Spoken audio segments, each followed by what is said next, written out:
नमस्कार। स्वागत है आप सभी का गर्भ संस्कार के प्रश्नोत्तर के सेशन में। और उम्मीद है कृष्णा कमिंग के साथ आपकी गर्भावस्था की यात्रा बहुत अच्छे से चल ही रही है। तो सर, आज का पहला प्रश्न है प्रियंका आशीष यादव जी का। इनका 9वां महीना चल रहा है और ये जबलपुर से हैं। इनका कहना है, सर मैं म्यूनिसिपल कॉरपोरेशन के पेशे में होने के कारण मुझे समय बहुत कम मिलता है, पर मैं यथासंभव प्रयास करती हूँ कि कृष्णा कमिंग के साथ अपनी इस जर्नी को 100% दे सकूँ। सेशंस अटेंड करती हूँ पर लाइव बहुत ही कम अटेंड कर पाती हूँ, और इसलिए न चाहते हुए भी अपनी बात प्रत्यक्ष रूप से नहीं रख पाती। इनका प्रश्न है सर कि प्रेशर और वर्कलोड की वजह से और काम की गंभीरता को देखते हुए कभी कभी मुझे स्ट्रिक्ट होकर चिल्लाना भी पड़ता है। तो क्या ऑफिस के इस काम का मेरी संतान पर कोई नकारात्मक असर पड़ेगा? क्या नाम है?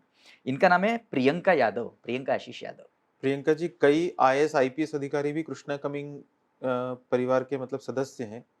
कई लोग प्रसूत हो चुके हैं, उनमें भी कई पुलिस महकमे से रहे हैं या अन्य अन्य से रहे हैं। तो पहली बात तो आप ये समझ लीजिए कि कर्तव्य पालन करना वो अपराध नहीं है। जैसे और कर्तव्य पालन का श्रेष्ठ परिणाम ही बच्चे पे होता है। जैसे उदाहरण के तौर पे कोई कोई इंसान अपशब्द कहे तो क्या वो सही है? मेरे ख्याल से कोई भी उसको सही नहीं कहेगा। लेकिन अगर कोई इंसान आपके पीछे, मान लीजिए कोई एक लड़की के पीछे कोई अपराधी पड़े हुए हैं और उस समय कोई पुलिस वाला उसको मिल जाता है लड़की को, और पुलिस वाला उन सब लोगों को है ना 4 अपशब्द सुना के 4 डंडे भी मार देता है, तो वही हिंसा और वही अपशब्द अब स्तुत्य है। जी है कि नहीं? जी। तो इसीलिए हमेशा याद रखिए कि श्री कृष्ण भगवान ने महाभारत में स्पष्ट कर दिया है हमेशा के लिए कि धर्मो अधर्मो भवति धर्माधर्मो उभौरपि कारणादेश कालस्य देश काल हितादृश। कि जो कल धर्म है वो आज अधर्म हो सकता है, और जो कल धर्म था वो आज धर्म भी हो सकता है। डिपेंड करता है कि हमारा कारण क्या है, व्हाट इज द कॉज, है ना। देश मतलब स्थान क्या है, और काल यानी टाइम क्या है। इसीलिए आप देखेंगे कि अलग अलग समय पर किए हुए कार्य, जैसे उदाहरण के तौर पर हंसना, ये अच्छी चीज है, मुस्कुराना अच्छी चीज है, भगवान चाहते हैं कि आप हंसिए, है ना, आप खुश रहिए। लेकिन किसी की शव यात्रा में या किसी के उठावने में जाकर अगर हम हंसने लग जाएंगे तो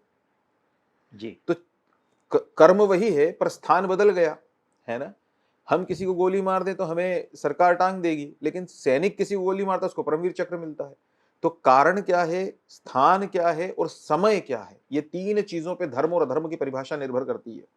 तो इसीलिए प्रियंका जी, शायद प्रियंका नाम है क्या? जी सर। प्रियंका जी, आप जो कर रही हैं वो अपने कर्तव्यों के निर्वहन के लिए कर रही हैं, और कर्तव्यों के श्रेष्ठ निर्वहन का श्रेष्ठ परिणाम ही बच्चे पे होता है, वो आप मत सोचिए वैसा। हाँ, ये जरूर है कि उस कर्तव्यों के निर्वहन में हम इतने ज्यादा न चले जाएं जिसमें आवश्यकता से अधिक हम अपने मन के आवेग को ले जाएं। कई बार क्या होता है, सैनिकों को इसीलिए सिविलियन से अलग रखा जाता है। इसका एक कारण ये भी है क्योंकि सैनिक सिविलियन से अगर मिक्सअप हो जाएंगे तो उनको कई चीजें सिविलियंस को समस्या हो जाएगी, कई चीज सैनिकों में गलत आ जाएंगी। जी। तो उसी तरीके से अपने को ही ध्यान रखना है प्रियंका जी। जो आपका प्रश्न है वो बहुत उत्तम प्रश्न है, लेकिन उसमें सिर्फ ये याद रखना है कि श्री कृष्ण भगवान ने व्यवस्था दे दी है कि धर्म और अधर्म चिल्लाना नहीं होता, धर्म और अधर्म कारण देश और काल पे डिपेंड करता है। आप अपने कर्तव्यों के निर्वहन के लिए जितना कठोर होती हैं, जितनी आवश्यकता है उतना कठोर होइए, उसमें कोई दिक्कत नहीं है। इसके अलावा और कोई प्रश्न नहीं, बस सर यही है। बहुत बहुत धन्यवाद सर। आज हमने सोच के रखा है कि हम थोड़ा जल्दी जल्दी उत्तर करेंगे। प्रियंका जी को अपने प्रश्न का उत्तर मिल ही गया अच्छा, होगा। प्रियंका जी बैठी हैं। तो लास्ट टाइम पे वो जापान से जो क्वेश्चन था, मुझे नाम तो उनका इतना स्मरण नहीं आ रहा था क्योंकि प्रोनाउंसिएशन थोड़ा टफ था, अभी भी सुहानी जी है, सुहानी जी हैं। तो सुहानी जी, आपके प्रश्न का उत्तर हम उस समय पूरा नहीं दे पाए, और उसका कारण सिर्फ एक ही था कि सनातन धर्म को हमारे तो मतलब वही इच्छा है, हमारे बच्चे भी सर जानते हैं भगवान का बहुत करते हैं। जी सर। और हमारे घर पे जो भी सन्यासियों के या अन्य अन्य लोगों के भोज मतलब भिक्षा हमारे घर पे होती रहती है, तो उसमें भी हमारे बच्चे मतलब छोटा 4 साल का बच्चा भी सोड़े में ही खड़ा रहता है।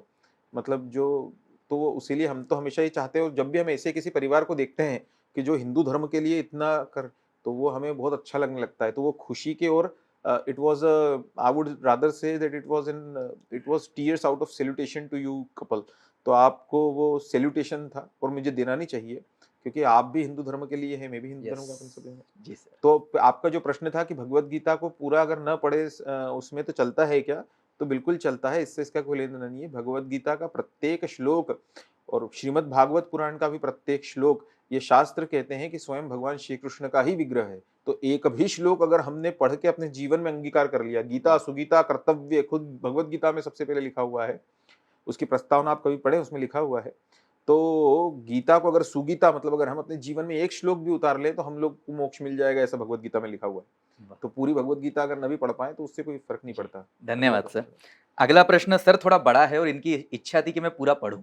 अच्छा, तो पढ़िए पूरा। तो ये स्वाति दुबे जी है, इनका भी 9th मंथ चल रहा है और एक ग्वालियर से है, मध्य प्रदेश। नमस्ते सर, सबसे पहले मैं विपिन सर और कृष्णा कमिंग टीम को बहुत बहुत धन्यवाद बोलना चाहती हूँ। धन्यवाद सर। आप जो भी होने वाले पेरेंट्स के लिए उनके आने वाले भविष्य के लिए काम कर रहे हैं, उसकी जितनी भी तारीफ की जाए उतना कम है। अपनी प्रेगनेंसी जर्नी में मैंने विपिन सर आपको एक गुरु की तरह ही माना है श्री राम। और कोशिश की है कि सर का जो कोई भी लाइव सेशन न छूटे। मैंने आपके हर सेशन से कुछ ना कुछ नया सीखा है और अगर मैं आज चीज़ों को लेकर पॉजिटिव हूँ या इन 9 महीनों में मैंने कुछ अच्छा किया है या सोचा है तो सिर्फ और सिर्फ कृष्णा कमिंग और विपिन सर आपकी वजह से। श्री राम। सर मैंने आपको यह कहते हुए सुना है कि भगवान थोड़ी बहुत हमारी भी सुन लेते हैं तो विपिन सर आप प्लीज भगवान से मेरे बच्चे के लिए प्रार्थना जरूर करें। मेरी इच्छा है कि कभी मेरा अगर महू आना हुआ तो मैं कृष्णा कमिंग टीम से और विपिन सर आपसे मिलने जरूर आऊंगी। धन्यवाद। अब इनका प्रश्न चालू होता है। अभी चालू होता है? अब प्रश्न चालू होगा सर। इनका एक ये था, मेरा प्रश्न है कि हमें अपने जीवन में कुंडली को कितना महत्व देना चाहिए। जो भी कुंडली के में बताया है वो मानना चाहिए या नहीं, क्योंकि ये मेरा पहला बेबी है और बेबी प्लान करने के पहले शादी के बाद मैंने किसी कारण से कुंडली को 3-4 बार दिखाया तो एक कॉमन बात सबने बोली कि मेरे पहले बच्चे के होने में या होते समय प्रेगनेंसी में दिक्कत आ सकती है। उस समय मैंने इन बातों पर ध्यान नहीं दिया, लेकिन कंसीव करने के बाद मेरी प्रेगनेंसी में मुझे दिक्कतों का सामना करना पड़ा। बहुत सीरियस इशू आए 4th मंथ तक, लेकिन अब मेरा 9th मंथ चल रहा है और भगवान की कृपा से सब अच्छा है। लेकिन कहीं ना कहीं ये कुंडली वाली बात मुझे परेशान करती है कि कहीं बच्चा होने के बाद उसे दिक्कत तो नहीं होगी, कहीं डिलीवरी के टाइम तो कोई दिक्कत नहीं आए। तो मुझे इस चीज पर ध्यान देना चाहिए या फिर भगवान के भरोसे छोड़ देना चाहिए? ज्योतिष ये विशुद्ध विज्ञान है। तो पहले तो हम इसको, it is as good as science as physics chemistry and mathematics, है ना। तो ये उतना ही श्रेष्ठ विज्ञान है जितना ये बाकी सब्जेक्ट्स हैं। अब बहुत लंबा हम बोल चुके थे, हम प्रयत्न करते हैं थोड़ा फिर से बोलने की। ज्योतिष, कोई भी ज्योतिष होता है वो 3 चीजों के इनपुट्स लेता है, ठीक है। वो 3 चीजें कौन सी होती हैं? एक चीज वो लेता है आपका जन्म का समय कौन सा था, स्थान कौन सा था, है ना, तिथि कौन सी थी। तो इसका ये आपका वो इनपुट लेता है पहला नंबर का। दूसरा इनपुट जो ज्योतिष लेता है वो लेता है कि उसका अनुभव काम आता है। मैं जैसे अभी उदाहरण दे रहा था कि अगर मान लीजिए आपको कुछ भगवान न करे कोई व्याधि आ जाए और आप किसी डॉक्टर के पास जाएं और वो डॉक्टर किसी एक मेडिकल कॉलेज से पास आउट है, अभी अभी पास आउट हुआ है 1 महीने पहले, और दूसरा डॉक्टर उसी मेडिकल कॉलेज से पास आउट है लेकिन उसको 30 साल प्रैक्टिस करते हुए हो चुके हैं, तो आप किसके पास जाएंगे? तो निश्चित रूप से अपन 30 साल वाले के पास जाते हैं। अब मजे की बात, दोनों ने एक ही कॉलेज से डिग्री लेके रखी है, फिर आप 30 साल वाले के पास क्यों जाते हैं?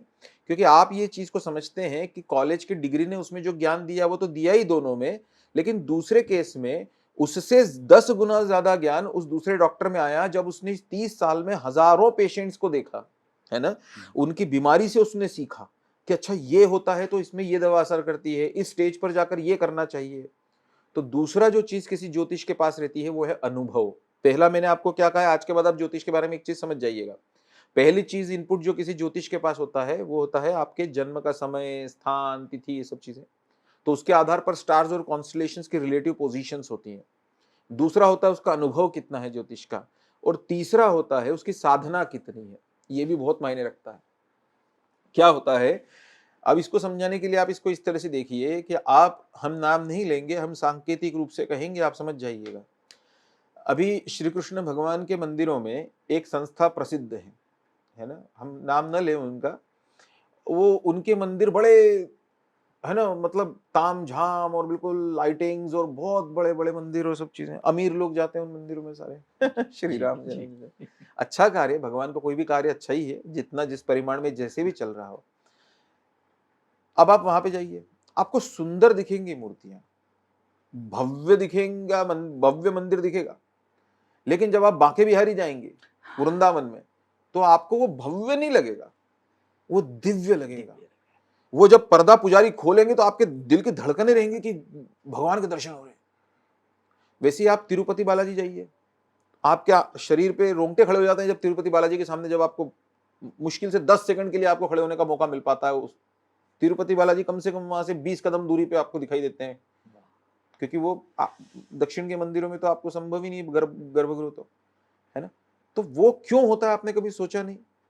क्योंकि उन मंदिरों में, तिरुपति बालाजी मंदिर में उदाहरण के तौर पे 36,000 साल की अखंडित परंपरा है भगवान के देवार्चन की। 36,000 साल। अब इतने साल जिस विग्रह का बहुत हमने पूजन पठन किया हो, शास्त्रों का, वेदों का वहां पे पाठ हुआ हो, उस विग्रह में आप देखिए एक अद्भुत एक दिव्यता आती है। वो मंदिर भव्य हो ना हो प्राचीन, लेकिन प्राचीन मंदिर के विग्रह दिव्य लगते हैं, आप देखिएगा कभी, है ना। संगमरमर से बने हुए मूर्ति सुंदर दिखती है, पर उसमें वो भावना नहीं आ पाती। तो ज्योतिष के पास में 3 इनपुट्स होते हैं जिसको वो यूज करता है। पहला, आपके ग्रह काल परिस्थिति जो आपका जन्म हुआ था। दूसरा, उसका खुद का अनुभव, हम क्षमा करिएगा हम एक भूल गए, उसका खुद का ज्ञान, उसने जो अर्जित किया है, उसने वेद शास्त्र पढ़े हो वो। अब आज आप किसी ज्योतिष के पास, हमें क्षमा करिएगा हम बीच में, हम इसको आखिरी में जोड़ लेते हैं। चलिए, पहला इनपुट्स जो स्टार्स एंड कॉन्स्टलेशंस की रिलेटिव पोजीशंस जो आप उसको देते हैं कि मेरा जन्म का समय ये था, स्थान ये था, तिथि ये। दूसरा हमने आपको जो बताया था वो था अनुभव। तीसरा बताया साधना। और चौथा उसका खुद का ज्ञान, उसने शास्त्र पढ़े हैं कि नहीं। आज एक बड़ी अजीब सी एक विडंबना है, क्षमा करिएगा, कि 10 में से 9 तो कम से कम 9.5 भी हो सकते हैं, उन्होंने शास्त्र ही नहीं पढ़े। आप किसी ज्योतिष के पास अपने शहर के पास के जाइए और उनसे बोलिए कि मतलब आप ऐसा, उनके अनादर के रूप में हम नहीं कह रहे, आप उन्हें भी दक्षिणा दे दीजिए, लेकिन जब आप उन्हें दिखाते रहें जो भी कुछ भी अपनी पत्रिका, तो आप उनसे पूछिएगा कि गुरुजी भृगु संहिता में ऐसा कहीं लिखा है क्या, या ये कहाँ है, पातंजलि सूत्र में किसमें लिखा है, मतलब ये सब चीजें है ना, या और अन्य अन्य किसी ग्रंथ में लिखा है क्या। मुझे लगता है कि 10 में से 7 ज्योतिषियों के घर पे एटलीस्ट, ज्यादा हो सकता है, उनके घर पे ये ग्रंथ ही नहीं है, उन्होंने पढ़े ही नहीं। किसी ने उनको ऐसा बता दिया कि देखो ये घर यहाँ पे रहता है, ये घर यहाँ पे रहता है, ऐसा हो तो ऐसा करना, वैसा हो तो वैसा करना। शास्त्रों के अध्ययन के अतिरिक्त ऐसा हो ही नहीं सकता कि आपको ज्योतिष है। अब कोई कहता है कि मेरे ऊपर जो शिव जी की कृपा है, कोई कहता है मेरे ऊपर देवी की कृपा है, तो जिसके ऊपर शिव जी और देवी की कृपा है, उसने कभी, शिव जी और देवी ने कभी उन्हें कोई प्रेरणा नहीं दी कि ग्रंथ पढ़ो। ये कैसी अजीब बात है। खैर, वो अलग विषय है। सो ये 4 इनपुट्स को लेकर ज्योतिष बनाता है लॉजिकल कंक्लूजन, जिसे कहा जाता है फलित। पहली चीज है गणित, जो आपके स्टार कॉन्स्टलेशंस, जो आपके जन्म समय स्थान, वो, और उसके आधार पर जो कंक्लूजन ड्रॉ करता है ज्योतिष, वो अपनी साधना, अपना अनुभव और अपना ज्ञान। ये जो बात की 3 चीजें, फर्स्ट वाज मैथमेटिक्स, ये जो 3 चीजें बची हुई है, इसको, इस मैथमेटिक्स को उस पे वो लगाता है, और उससे जो लॉजिकल कंक्लूजन निकालता है उसे कहते हैं फलित। वो फलित है ना। अब कई ज्योतिष ऐसे हैं भारत में, और भारत की यह परंपरा व्याहत है, और भारत भूमि गहन गंभीर वो पूरे समय रहेगी, जब तक यावत चंद्र दिवाकर हो, जब तक चंद्र और सूर्य है इस संसार में, तब तक भारत भूमि ऐसे ज्योतिषियों से और ऐसे वैदिक ब्राह्मणों से रिक्त नहीं हो सकती जिन्हें ज्ञान है। तो कुछ ज्योतिष ऐसे होते हैं, हमारे तो बहुत सारे से हमें सानिध्य मिला, और कल हम सर जानते हैं हम जा ही रहे हैं कल वापस से, वो सिर्फ आप लोगों के लिए जा रहे हैं, कल फिर से तीर्थाटन पे जा रहे हैं, वो और कोई कारण नहीं है उसका, सिर्फ ज्योतिषियों को और लोगों को कनेक्ट करने के लिए, जिन लोगों के नाम हमें पता पड़े, तीर्थों के अंदर रहते हैं वो। खैर, वो अलग विषय है। लेकिन आपका जो प्रश्न था वो था ये कि मुझे मेरे बच्चे के बारे में बताया गया था कि कॉम्प्लिकेशन हो सकता है फर्स्ट कंसीव करने में, तो मैं कितना उसको मानूं, कितना न मानूं। तो हमेशा एक बात याद रखिए कि वो ज्योतिष पहले इन परिमाणों पे खरे हैं क्या, इस पे पहली चीज डिपेंड करती है। दूसरी चीज जो आपका प्रश्न था कि उनमें कहा था कॉम्प्लिकेशंस होंगे और मुझे हुए, तो मैं इसका उत्तर ये भी दूंगा कि साथ में ये बात हमेशा याद रखिए कि अगर मुझे हाथ पे लगी हो, मुझे हाथ में आज लग गई, आज मान लीजिए मेरे हाथ में कोई फोड़ा हो गया, तो आज दिन रात में सोचिएगा आप कि रात में मुझे, आपको कभी हो गया भगवान न करे, तो आपको कई बार लगेगा कि आज बार बार हाथ पे लग रही है चीजों की, जी है ना। जी तो वो हाथ पे नहीं लग रही है, जिस दिन आपको फोड़ा है उस दिन वो रोज ही हाथ वहां पे टकराता था, पर उस दिन आपको एहसास ज्यादा हो रहा है। तो क्या होता है कि कंसीव करने में अगर आपके ज्योतिष वैसे निष्णात थे, तो उन्होंने वाकई में सच लिखा है कि फर्स्ट कंसीव करने में कुछ कॉम्प्लिकेशन हो सकते हैं, है ना। वो कॉम्प्लिकेशंस का फेज हो चुका है ओवर, अब आप उसकी चिंता मत करिए, ठीक है। दूसरा, कई बार ये इस कारण भी होता है कि आप लोगों को जब पता है कि ऐसा लिखा हुआ है, तो आप हर चीज को उससे जोड़ती है। हर प्रेगनेंसी में, ऑलमोस्ट हर प्रेगनेंसी में, हम हर प्रेगनेंसी तो ज्यादा कह रहे हैं, लेकिन बहुतांश प्रेगनेंसी में कुछ ना कुछ उठापटक, कुछ ना कुछ इधर उधर चलता रहता है। ठीक है, शरीर मशीन है, डॉक्टर मैकेनिक है, वो उसको ठीक करते हैं। लेकिन अब अगर दूसरों को ऐसा क्यों नहीं लगा? क्योंकि उन्हें किसी ज्योतिष ने नहीं बताया था, है ना। तो आपका प्रश्न का पहला पार्ट है कि क्या ज्योतिष पर मुझे कितना भरोसा करना चाहिए। तो ज्योतिष मेरे लिए तो पूर्ण विश्वास की चीज है। मैंने अपने जीवन में भी कई बार आजमा लिया है, हमारे परिवार ही उसमें सब निष्णात रहे, हमारे दादाजी, हमने आपको पहले ही बताया।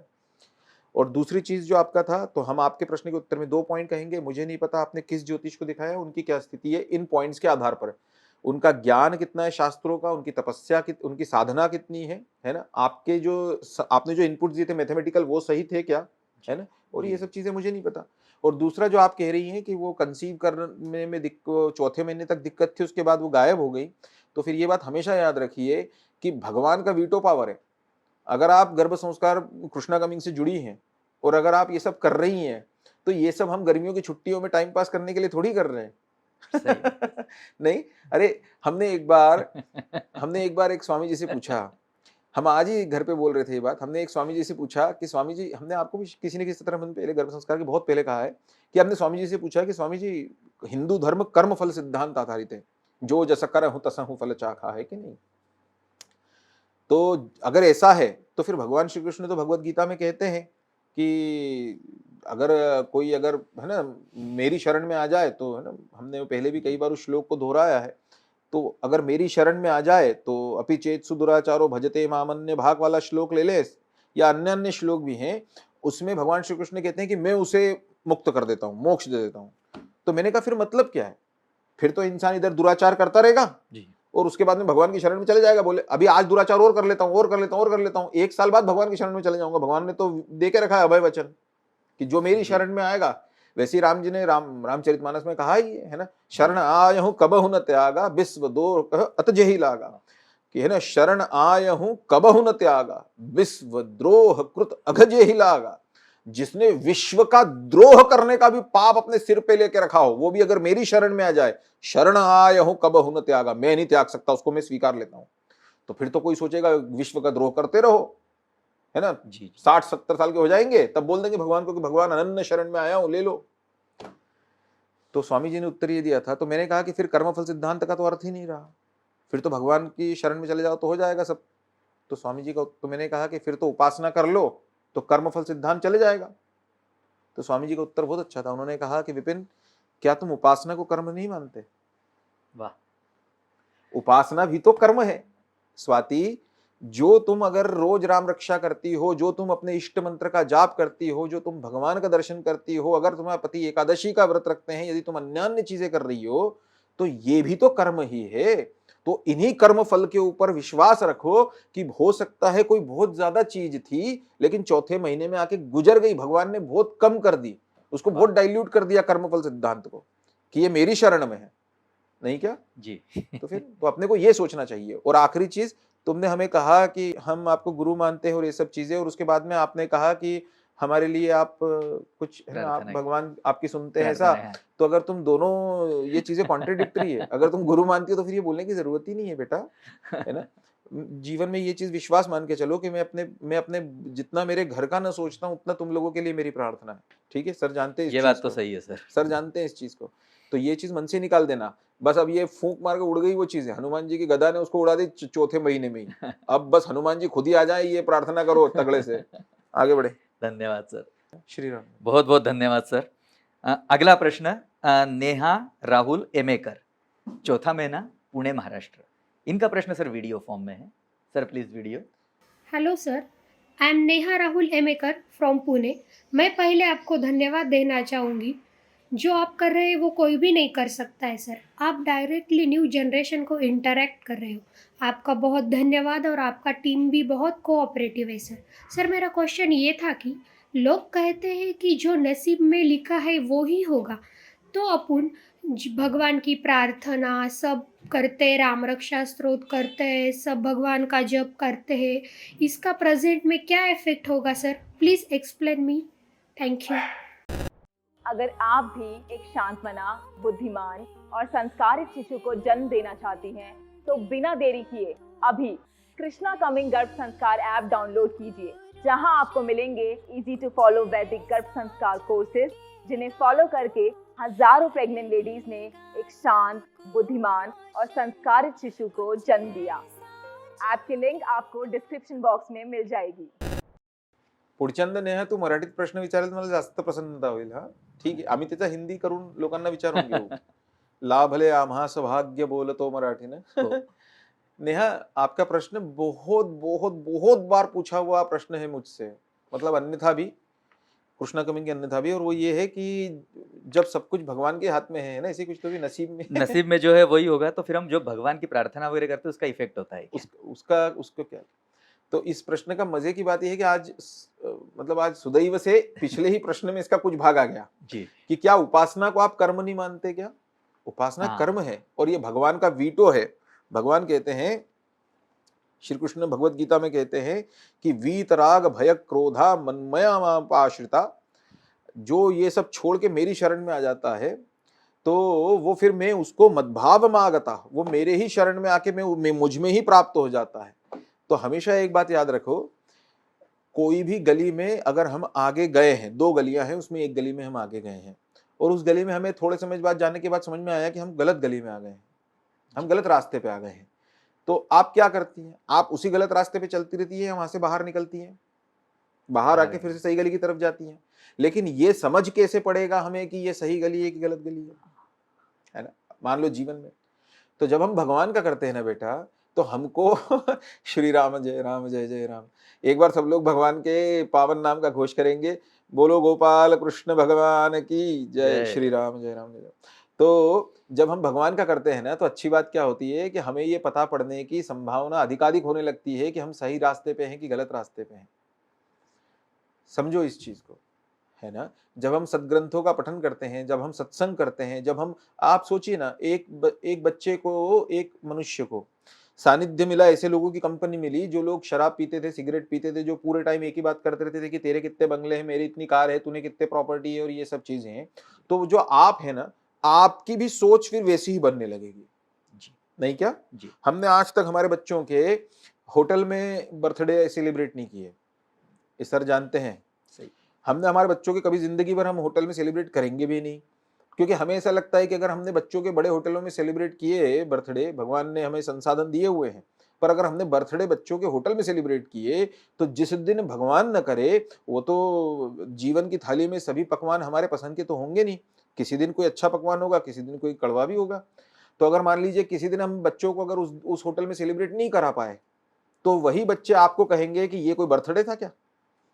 असंच होणार ना, खरी गोष्ट. यही होगा. इसीलिए हमने हमेशा बच्चों का जो बर्थडे सेलिब्रेट किया, वो हमारे घर के पीछे राम मंदिर है, उस राम मंदिर के प्रांगण में ही किया, और उसमें बाकायदा गीत रामायण का कार्यक्रम होता है, ये भी तय है हमारे यहाँ.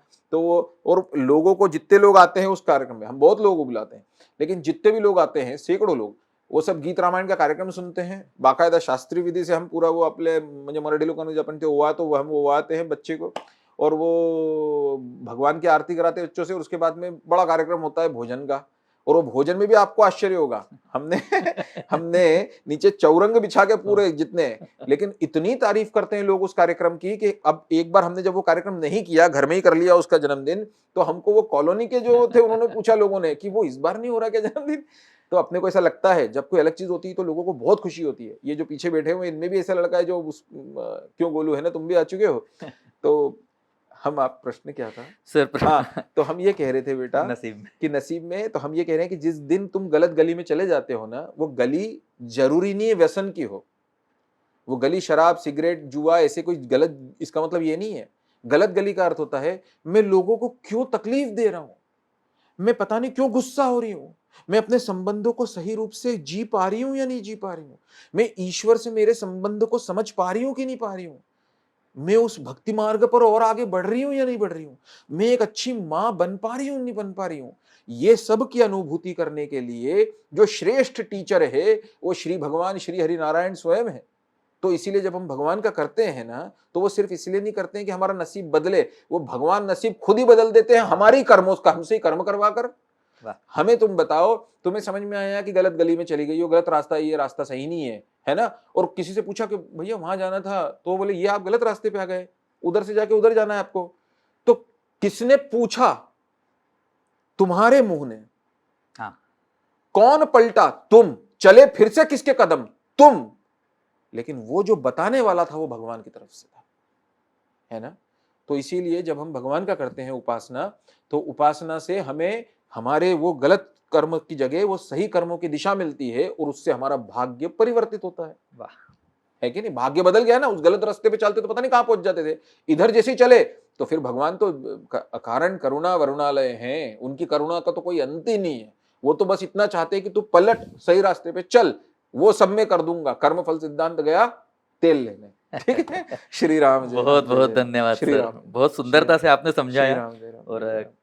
ये हो श्री सकता है राम, बहुत सारे लोगों का प्रश्न हो श्री जिनको राम। सबको ही उत्तर मिल गए। श्री राम। अगला प्रश्न है सर, लुचि स्मिता प्रधान, 8वां महीना है, बंगलोर कर्नाटक। नमस्कार सर, वास्तव में मेरे सास ससुर बहुत अच्छे हैं और मुझे अपनी बेटी की तरह ही रखते हैं, लेकिन कुछ ऐसी आदतें हैं कि थोड़ा एडजस्ट नहीं कर पा रही हूँ मैं। अभी तो मैं और मेरे हस्बैंड दोनों ही और वो लोग दूसरे शहर में रहते हैं, किंतु कुछ ऐसी चीज़ें जिसको मैं सोच सोच के थोड़ा परेशान होती हूँ कि जैसे लास्ट 3 ईयर से जब से मैं स्पिरिचुअल पाथ में आई हूँ, मैं नॉनवेज नहीं खाती हूँ और मेरे हस्बैंड भी नहीं बहुत खाते हैं। बढ़िया, श्री राम। उन्होंने भी, मेरे हस्बैंड ने भी चाइल्डहुड से नहीं खाया है, लेकिन घर में बाकी सब लोग खाते हैं और कभी कभी मुझे भी फोर्स करते हैं कि खा लो, लेकिन मैं नहीं चाहती कि मेरा आने वाला बच्चा भी खाए, और ये मुझे डर है कि कहीं उसको भी जबरदस्ती खाना ना पड़े। What should I do for those, please guide me sir. म्हणजे तिचे सासू सासरे तिला सासू म्हणतात. सासरे खातात आणि त्यांचं असं आपने आहे की- पहली लाइन जो बोली है वो मुझे सबसे अच्छी लगी, फिर से पढ़िए पहली लाइन। मेरे सास ससुर नमस्कार सर, वास्तव में मेरे सास ससुर बहुत अच्छे और मुझे अपनी बेटी की तरह बस रखते हैं। ठीक है, ठीक है, ये बहुत अच्छी बात बोली। क्या नाम है, देवस्मिता ना, लुचि स्मिता। लुचिस्मिता। लुचिस्मिता, पहली लाइन तुमने बहुत अच्छी बोली बेटा, मैं बहुत खुश हूँ, है ना।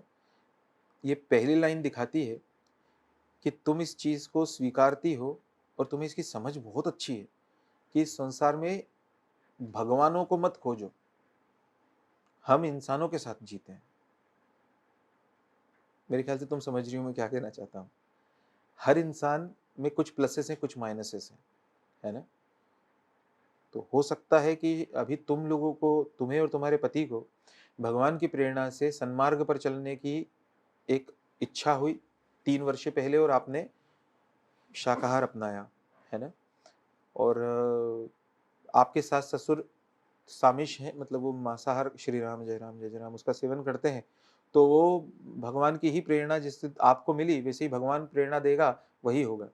आपके पति जिस घर में जन्मे वो घर भी तो सामिश ही था ना, लेकिन उन्होंने छोड़ दिया। आप भी शायद पहले सामिश थी और आपने भी छोड़ दिया 3 वर्ष हाँ, पहले, ऐसे ही कुछ तो इन्होंने हुआ 3 है। वर्ष पहले छोड़ा है, पहले छोड़ पति ने दिया। चाइल्डहुड से पति ही ने तो नहीं। चाइल्डहुड से ही छोड़ दिया। तो इतना निगेटिव क्यों होती है कि जो आने वाला जन्मेगा वो ऐसा नहीं जन्मेगा आपके जैसा। और उल्टा सोचिए, उसको तो श्रेष्ठ संस्कारों से पल्लवित न सिर्फ आपने गर्भावस्था में किया, पर उसको आपकी जैसी माँ और ऐसे पिता नसीब हुए, वाह। है ना। और दूसरी बात, आखिरी में भगवान से प्रार्थना हम ये करेंगे कि वो जो शिशु जन्मेगा वो तो जन्मजात ही ऐसा होगा, वो आप चिंता मत करिए। और आपके श्वास ससुर के लिए भी हम प्रार्थना करेंगे कि भगवान उन्हें भी सन्मार्ग पर चलने की वृत्ति दे। जो मनुष्य अज्ञानवश ऐसा कर रहे हैं तो उन्हें उसका अपराध तो नहीं है, तो इसीलिए उनके प्रति मन में द्वेष मत लाइएगा, दुर्भावना अपने को नहीं लाना चाहिए। अपने बड़े हैं, उन्होंने जीवन के कई वसंत देखे और कई धूप गर्मी बरसात देखी। आज जो आपके जीवन का सबसे बड़ा आधार है आपके पति, वो उनकी गोद में पल के बड़े हुए हैं, इसीलिए मान रखना चाहिए। मन में भगवान से प्रार्थना करना चाहिए कि भगवान मेरा शिशु जो है वो वैसा जन्मे, है ना। पूरी रामायण पढ़ लीजिए, भगवान क्षत्रियों के घर में जन्मे और क्षत्रियों को आखेट की अनुमति थी। आखेट मतलब शिकार की, शिकार करने की अनुमति थी। बाली को मारते समय भगवान ने 4 तर्क रखे हैं। वो 4 तर्क में से एक तर्क ये भी था कि मैं क्षत्रिय कुल में जन्मा, तू पशु है, मुझे तुझे मारने का अधिकार वर्ण व्यवस्था से भी है। लेकिन क्यों था ये कभी अपन ने हिंदू धर्म में सोचा क्या? राजा को रक्षण करने का कर्तव्य था। अब आप मुझे एक बात सोच के बताइएगा, हम ये आप सभी को बोल रहे हैं, इनके प्रश्नों से इतर, इनके प्रश्न का उत्तर हम दे चुके। एक सोच के बताइएगा कि अगर जिसको किसी पशु को मारने तक की आदत न पड़ी हुई हो, क्या वो किसी दिन जब कोई दुर्दांत रेस आक्रमण करेगी आपके भारत पर या आपके मंदिरों पर, तब फिर क्या होगा? है कि सही बात है। आप देखिए ना, अपने साथ होता है कि नहीं? जो शाकाहार अपना चुके हैं ना, उनसे फिर हिंसा भी ज्यादा नहीं हो पाएगी। देखिएगा, वो चाहेंगे कि किसी दिन मनुष्य का भगवान न करे ऐसा गला काट दे, वो नहीं हो पाता। इसीलिए ये व्यवस्था रखी गई थी कि क्षत्रियों को आखेट की अनुमति दे दो, है ना। इसीलिए इसलिए पूरी रामायण पढ़ लीजिए, कहीं पर उल्लेख आया हो तो मुझे बताइए पहला फोन करके कि भगवान श्री राम जय राम। बात हम हिंदू धर्म में ये सोचे भी हमारे मुंह से गए। तो देव लुचिस्मिता, मुझे तुम्हारा पहली लाइन बहुत बढ़िया लगी, आज मैं घर जाके बताऊंगा। धन्यवाद सर। पुढचा प्रश्न, अगला प्रश्न है सर रुचि साहू जी का। 5वां महीना है और ये रायपुर छत्तीसगढ़ से है। सर मैं रायपुर छत्तीसगढ़ से हूँ। गर्भावस्था के 5वें माह का अंतिम समय चल रहा है। कृष्णा कमिंग गर्भ संस्कार ऐप के माध्यम से मुझे बहुत ही लाभ हो रहा है, लेकिन मैं जॉब के कारण पूरा समय नहीं दे पा रही। इनका प्रश्न है सर, गोद भराई का सही समय कौन सा होता है या कौन से माह में करना चाहिए? परिजनों का कहना है कि 8वें माह के शुरू में या 7वें माह के में कर लेना चाहिए। 8वां माह शुरू होने के पहले 7वें माह में ही कर लेना चाहिए, लेकिन गूगल 6वें या 8वें माह का बता रहे हैं। 7वें महीने में शास्त्र कहते हैं, 7वें महीने में उसका कारण ये रहता है कि उस समय जो है वो खत्म होने आ जाता था आपके घर पे रहने का काल। उस समय फिर आपको मायके भेजा जाता था, सब अपने को पता ही जी, जी। है ना। तो इसलिए भेजा जाता था ताकि वो जो महिला थी उसको पूरा आराम मिले, उसके डाइट वाइट पे आखिरी में सब उसके ऊपर ध्यान रखें, 8वें 9वें महीने में उसको पूरा आराम मिल जाए, इसीलिए तो 7वें महीने में करना चाहिए। 7वें महीने। हाँ, परम हम जो शास्त्र तो बता रहे हैं, अदरवाइज तो जो परंपरा आपके जी, घर पे जी। धन्यवाद सर। और इतना लोड नहीं लेना चाहिए, उस चीज का इतना महत्व नहीं है, वो शास्त्रीय नहीं है। वो तो असली में ऐसा था कि महिला जो रहती थी उसको, मतलब जो हम पता नहीं पहले भी वो कह चुके होंगे। चलिए आगे बढ़ते, नहीं तो वो चलिए लंबा फिर और ठीक है, ठीक है। अगला प्रश्न निकिता महाजन, 3रा महीना ओमान से है सर इनका प्रश्न। क्या होता था कि पहले आज के जैसे मोबाइल नहीं थे, है ना, व्हाट्सएप फेसबुक ये सब तो थे नहीं, अखबार टीवी ये सब थे नहीं, है ना, छोटे छोटे जगह पे लोग रहा करते थे। तो उस 7वें में उस महिला को बहुत पॉजिटिव फील हो, उसको शक्ति फील हो, उसको थोड़ा सा लाइट फील करवाया जाए, इसलिए पास की महिलाओं को बुलाया जाता था, है ना। उसको वो फूलों के गहने सजाए जाते थे, हो वो आपको पता है सब कुछ, है ना। डोहाळ हाँ, जेवण। वो डोहा अपन जो म्हणतो थे। तो वो उस दृष्टि से सबको, तो एक तरीके से उस समय की किटी पार्टी थी, है ना। जी, प्राचीन जी। Kitty party. तो महिला खुश होती थी, उसके बाद उसको मायके भेज देते थे कि चलो, उतना जी, ही है, उसका कोई ऐसा वैदिक वो नहीं है। जी सर। अगला प्रश्न सर निकिता महाजन जी का है। 3रा महीना है इनका, रे ओमान से है। इनका कहना है, सर काय मी ययाती मृत्युंजय सारखे पुस्तक कादंबऱ्या वाचू शकते का, श्रीराम, किंवा इतर काही मराठी पुस्तक सुचवाल का? काय नाव आहे? निकिता महाजन। निकिता तो खूपच साहित्यिक अभिरुचीची आहे का, म्हणजे ययाति कच देवयानी की कथा प्रसिद्ध है। देवयानी शुक्राचार्य की आप जानते हैं, जी सर। शुक्राचार्य की बेटी थी और कच से प्रेम करती थी, फिर ययाति और इनसे उनका विवाह हुआ, वो सब चीजें आप लोगों को पता है। तो वो, अब उस कथा में हम अंदर नहीं जा रहे, पर बहुत सुंदर कथा है, आप कभी पढ़िएगा वो। अब उसमें दिक्कत सिर्फ ये है ययाति पुस्तक पढ़ने में कि ययाति खुद जो थे वो विषयोपभोग में थे, वो आप जानते हैं। जी सर। पूरे जीवन भर विषयोपभोग में रहे और उसके बाद में उनको फिर आखिरी में प्रेरणा हुई, वो आप सारी कथा बहुत लंबी है फिर, और उसके बाद में उन्होंने स्वयं ने छोड़ दिया सब कुछ। तो उस दृष्टि से हमको पढ़ने में कोई दिक्कत नहीं है, अपन अपनी अभिरुचि के हिसाब से जो भी चीजें पढ़ सकते हैं, कोई त्रास नहीं है। बस अपने बची हुई चीजें बहुत करते रहना चाहिए, मतलब अच्छा, जी, जी सर। है ना। मतलब क्या होता है कि अगर जैसे उदाहरण के तौर पे 1 घंटे तक रामायण पढ़ी, है ना, और 5 मिनट अपन ने जो है वो अखबार पढ़ा, तो वो 5 मिनट के अखबार के ने हमारे दिलो दिमाग पर उतना कब्जा नहीं करना चाहिए, बस इतना रखना चाहिए। तो ययाति का जीवन का एक पक्ष जो था विषयोपभोग का था, सबसे आखिरी में जाके उसको फिर अनुभूति हुई, वो सब तुम्हें पता ही है। लेकिन अपनी अभिरुचि है, पढ़ सकते हैं। लेकिन वो पढ़ते पढ़ते क्या होता है, कई बार पठन के दौरान उस कैरेक्टर को ही हम अपने मन में लाकर फिर रात को सो जाते हैं। आप देखिएगा कई बार जो लोग बहुत पढ़ते हैं जी, उन लोगों को रात में कई बार स्वप्न भी वो उसी पुस्तक के आने लगते हैं, जी, है ना, यानी उससे संबंधित कुछ, एग्जैक्टली उस पुस्तक जी। के नहीं। तो ययाति का जीवन तुम्हें पता है, तो वैसी अभिरुचि अपनी निर्मित करने का प्रयत्न अपने को नहीं करना जैसा ययाति ने शुरुआत के उसके जीवन में था। और दूसरी कौन सी पुस्तक बोली उन्होंने? मृत्युंजय। बाकी अपनी अभिरुचि के लिए पढ़ सकते हैं, अपने को लाइटली अगर अपने को थोड़ा थोड़ा करके अपने को अभिरुचि पढ़ सकते हैं। मृत्युंजय कर्ण के जीवन पर लिखी हुई बहुत श्रेष्ठ पुस्तक जी। है। लेकिन हम भी पहले कर्ण को बहुत बड़ा हीरो मानते थे, हम भी हीरो, मतलब हमको लगता था कि कर्ण के साथ में वाकई में बहुत अन्याय हुआ और ये सब चीजें हैं। महाभारत पढ़ के देखिए, आपको समझ में आ जाएगा। भरे दरबार में द्युत क्रीड़ा हो रही थी, नहीं, इधर पांडव बैठे थे, कौरव, और सामने सब अपने भीष्म पितामह द्रोणाचार्य सब बैठे हुए थे। आपका आश्चर्य होगा, बहुत से लोगों को ये, मुझे पता नहीं कितने लोगों को पता है, व्यासपीठ पे से कुछ शब्द कहे नहीं जा सकते, मर्यादा है व्यासपीठ की, लेकिन संकेत देंगे कि अपने ही कुल वधू को, कि दुर्योधन को ये सलाह देने वाला भरे दरबार में कि इनको जी लज्जित करने के लिए तू क्या कर, कुल वधू को वो सब, जी जी ये कर्ण था। अब इसके बाद फिर हम क्या कहें। देखिए जीवन में किसी मनुष्य का 360 डिग्री मूल्यांकन करना होता है, हम समझते हैं इस चीज को। तो वैसे ही जैसे किसी मनुष्य का कुछ उजला पक्ष था, कुछ उसका डार्क साइड भी था, तो उस दृष्टि से मृत्युंजय पढ़े कोई समस्या नहीं है। पर हमारी नजरों में कर्ण का चरित्र कोई बहुत अनुकरणीय चरित्रों में थोड़ी है। कर्ण का चरित्र कोई बहुत अनुकरणीय नहीं है। कर्ण ने भगवान श्री कृष्ण को कहा कि मेरे साथ यही अन्याय हुए भगवान, जब कृष्ण भगवान आखिरी में गए थे, आपको पता है, पांडवों की जी रक्षा सर। के लिए कि तुम ऐसा हुआ वैसा हुआ, इसलिए मैं दुर्योधन का साथ दे रहा हूं, क्योंकि सिर्फ दुर्योधन था जिसने मेरा साथ दिया। जी आपको पता होगा दुर्योधन ने राज्य का राजा घोषित किया था उसको। जी तो श्री कृष्ण भगवान ने दुर्योधन को बोलना शुरू यहां से किया कि जब मेरा जन्म हुआ वो जेल में हुआ, जन्म लेते से ही मुझे मेरी माता बदल दी गई।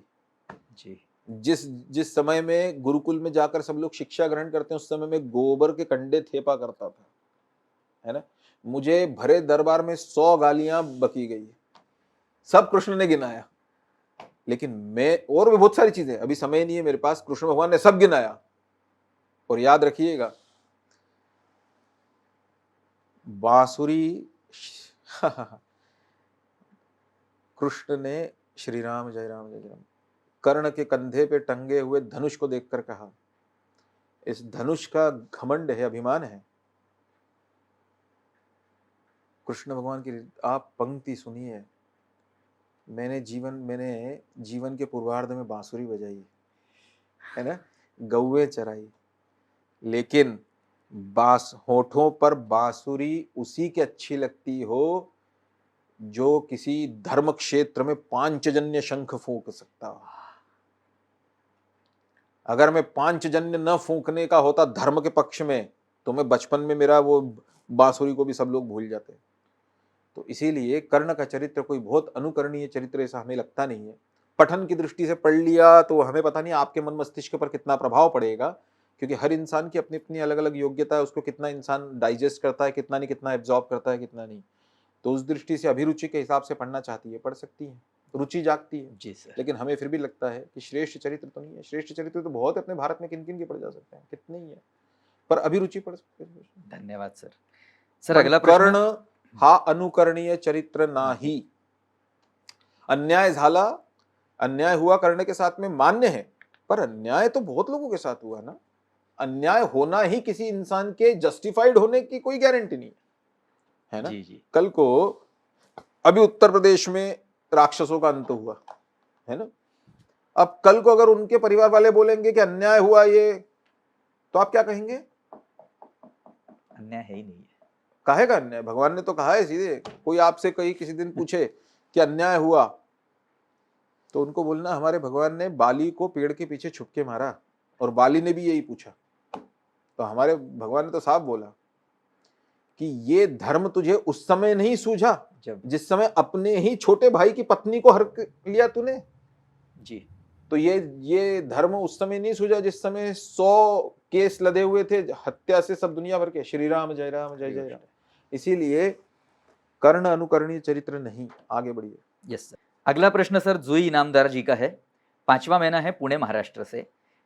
इनका पहला प्रश्न, इनके 2 प्रश्न हैं, दूसरे प्रश्न में सोनिया जी भी इन्वॉल्व है। पहला प्रश्न में पढ़ता सोनिया हूं। म्हणजे ती दिल्लीची तर नाही, सोनिया गोस्वामी जी। राहुलची आई तर नाही ना? नहीं बस ठीक है। तो प्रेगनेंसी में बांसुरी सीख सकते हैं क्या सर, क्योंकि उसमें फोर्सफुल इंजेक्शन होता है। बिल्कुल सीख सकते हैं। कोई भी भारतीय वाद्य जिसको महिलाओं को बजाने की परमिशन है वो सीख सकते हैं।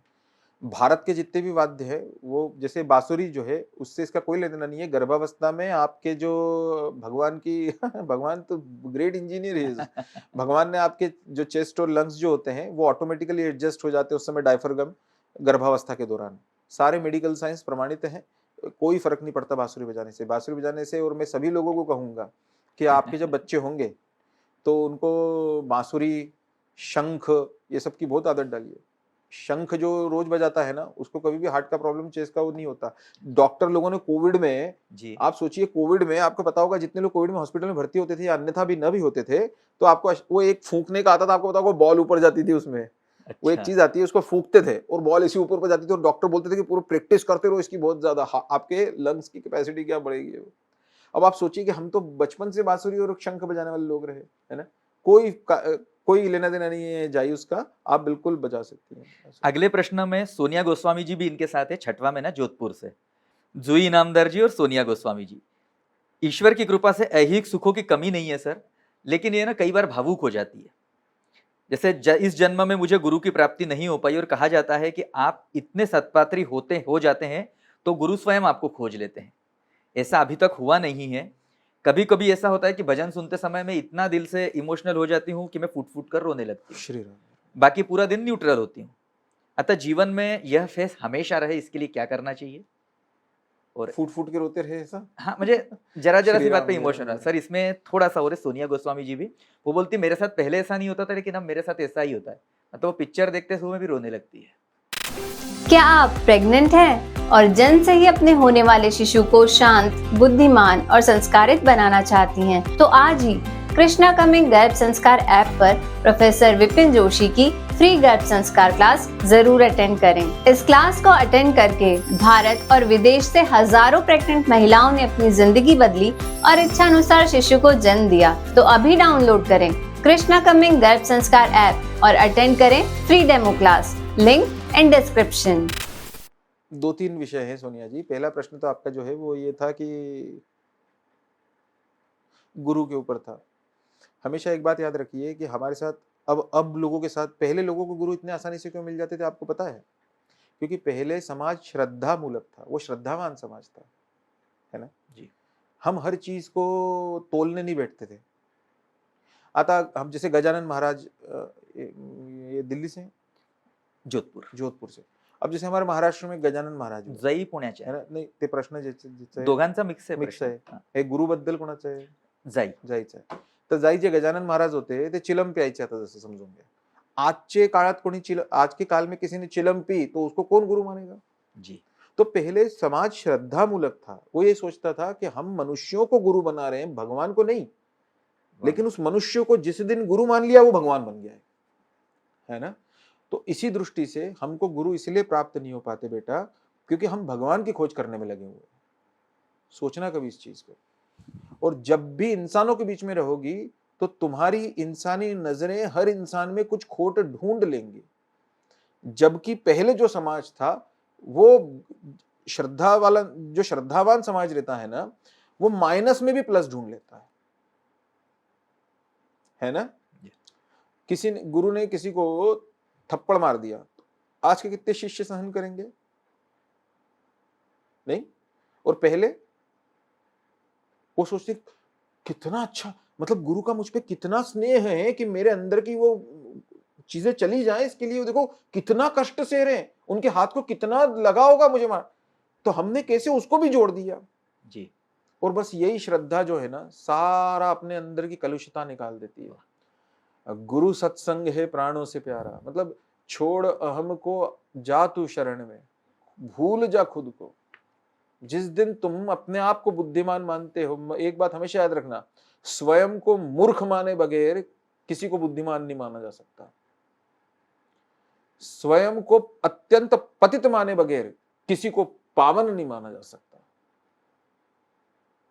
अब हमारे साथ दिक्कत यह है कि हम तो खुद को ही बुद्धिमान मानते हुए फिर दूसरों की बुद्धि से अपनी बुद्धि कंपेयर करने में लगे हुए हैं। हम तो खुद ही को पुण्यात्मा मानते हुए किसी को अपने से ज्यादा पुण्यात्मा मान लेंगे, बस इतना थोड़ा बहुत है। नहीं, गुरु खोजना है तो मनुष्यों को खोजो, भगवान की खोज मत करना।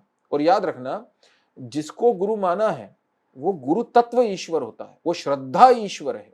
हम जब कहते हैं ना गुरु ब्रह्मा गुरु विष्णु, तो हमारे कहने का अर्थ गुरु गीता में है, ये उसमें यह है कि वो गुरु ईश्वर है। इसका मतलब वो जो तत्व हमने माना, अधिष्ठान, वो गुरु हमारे लिए ईश्वर है। वो मनुष्य ईश्वर नहीं है, वो हमारा गुरु है, वो गुरु का अधिष्ठान अब मेरे लिए ईश्वर है। तो इसीलिए हम हमेशा लोगों को एक छोटी सी लघु कथा सुनाते हैं, हमने पहले भी सुनाई होगी। एक बार एक हिमालय के सन्यासी बाबा जी थे, बड़े शास्त्र वेद पुराण पढ़े हुए, काशी के या कहीं के होंगे, हमें याद नहीं, हमने बचपन में कहानी पढ़ी थी। वो एक आदिवासियों के बिल्कुल बिल्कुल ठेठ आदिवासियों के गांव में गए। अब बड़ी खबर फैली कि प्रकांड पंडित आए हैं काशी के, हिमालय में तपस्या करी उन्होंने इतने साल तक, ये वो सब आदिवासी बेचारे अपने अगदी म्हणजे भूखे नंगे बिल्कुल बेचारे, जिनको कोई रोटी दो मैसर नहीं, पर वो जो जो उनके पास था मुट्ठी भर चावल को सब कथा सुनते रहते थे। उनको आधी समझ में आती थी, आधी आती ही नहीं थी, क्या बोल रहे हैं उनको क्या समझ में आता, लेकिन बड़े श्रद्धा से सुनते थे कि कोई तो आया हमारे इस यानी दूर ऐसे जंगल के अंदर गांव में। अब जब वो हो गया सब कुछ, 7-8 दिन गुरुजी रहे वहां पे, महाराज जाने लगे। अब जाते समय वो नदी पड़ती थी बीच में, इनके टापू पे था इनका वो आदिवासियों का गांव, तो महाराज जी नदी से जब जाने लगे, उसके पहले महाराज जी ने आखिरी दिन अपने प्रवचन में कहा कि मैं तुम लोगों को मंत्र दे के जा रहा हूँ, मंत्र का मेरे जाने के बाद तुम उसका जप करते रहना, वो दोहराते रहना, तो तुम्हारे भगवान का होगा। तो सब आदिवासी महाराज बिल्कुल जो आज्ञा, तो उन्होंने बोला कि ऐसे ही कई मंत्र दिल असेल कहीं है ना, स्वाहा या ऐसा कुछ भी, जो भी ओम नमो भगवते वासुदेवाय ऐसा कहीं तरी जो भी मंत्र दिया होगा, तो उसमें स्वाहा करके आखिरी में आया था, कुछ यज्ञ कर दिया होगा महाराज जी ने हवन वहां पे। तो वो रवाना हुए, तो वो डोंगी से रवाना हुए, जो वो एक मल्लाह चलाता है, वो भी आदिवासी बेचारा उसी गांव का था, वो महाराज जी को छोड़ने जाने लगा, बीच नदी में आ गए, तो पीछे से आवाज आई, महाराज जी रुकिए, महाराज जी रुकिए। तो महाराज जी ने पीछे मुड़ के देखा, तो देख रहे हैं कि नदी के ऊपर वो आदिवासी चलते हुए दौड़ते हुए आ रहे हैं नदी के ऊपर। अब महाराज जी आश्चर्यचकित कि मैंने जीवन में इतने ग्रंथ पढ़ लिए, इतना सब करा, भगवान की इतनी मैंने पूजा करी, इतने साल तपस्या करी हिमालय में, मुझे ये सिद्धि प्राप्त नहीं है, इन्हें कैसे प्राप्त हो गई, इन्हें तो कुछ आता ही नहीं है।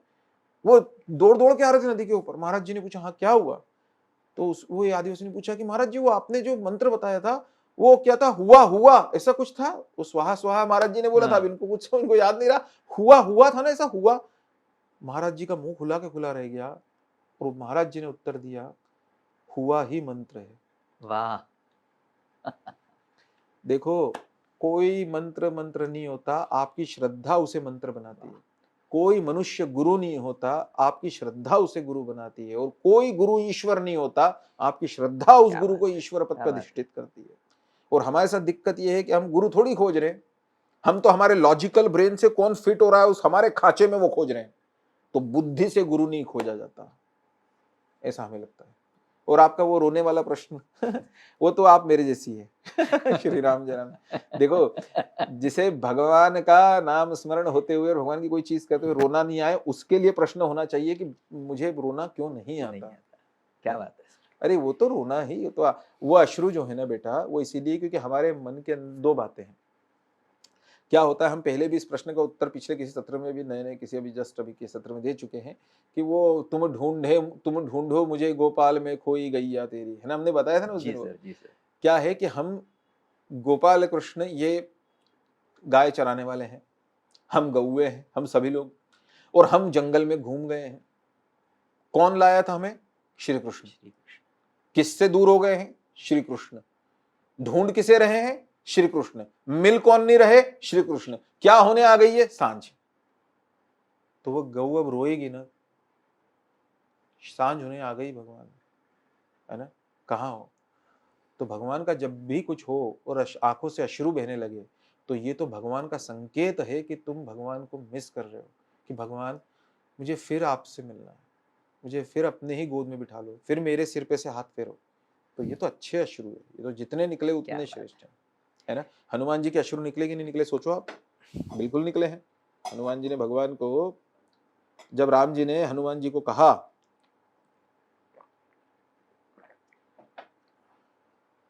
कि सन्मुख नहीं आयसु मन मोरा, हमारे बहुत पसंद का दृश्य है हिंदू धर्म का, राम हनुमान संवाद, तब हनुमान जी पैरों में गिर पड़े कि प्रति उपकार करो का तोरा। जब भगवान ने कहा कि मैं तेरा उपकार कैसे चुकाऊंगा हनुमान, मुझे समझ में नहीं आता, मैं तेरे सामने आने की मैं तेरे सामने नहीं आ सकता क्योंकि मेरे पास कुछ है ही नहीं तेरे को देने के लिए। हनुमान जी ये सुनते ही भगवान के पैरों में गिर पड़े और पैर घट्ट पकड़ लिए। अब आप थोड़ी कल्पना करना, है ना, अनंत कोटि ब्रह्मांड नायक, है ना, रघुकुल भूषण, दाशरथ नंदन, नहीं विश्वनाथ उपासक, नहीं, ये भगवान श्री राम खड़े हैं, तापस वेश में खड़े हुए, जटा जूट बंधा हुआ है भगवान को, और भगवान ने हनुमान जी से कहा है कि मैं तेरा उपकार कभी चुका नहीं सकता, मैं तेरे सामने, और हनुमान जी पैरों पे गिरे गिरे हुए भगवान के, और रामायण कहती है कि हनुमान जी के जो अश्रु थे वो भगवान के पैरों का अभिषेक कर रहे थे। और उसमें अगली चीज में तुलसीदास जी ने क्या पंक्ति लिखी है, बार बार प्रभु चाह उठावा, बार बार प्रभु अपने को कोई पैर पड़ता है तो अपन करते हैं ना, अरे उठो, तो भगवान ऐसा हनुमान जी को उठाने की कोशिश कर रहे हैं, प्रेम विवश प्रेम मगन कब उठ नहीं पावा। लेकिन वो जो प्रेम मगन में हनुमान जी इतने भारी हो चुके हैं कि राम जी उनको उठाने में असमर्थ हो रहे। भक्त भगवान से भी ज्यादा शक्तिशाली हो गया इसका मतलब उस समय। तो हनुमान जी रोए हैं, अरे श्री हनुमान रोए तो तुम्हारे और मेरे को तो रोना ही है फिर, है ना। तो आनंद है हिंदू धर्म का। तो इसीलिए वो अश्रु का मत सोचो। और जहां तक रही गुरु की बात, हमने बता दिया, बुद्धि से खोजने जाओगे तो गुरु नहीं मिलेगा।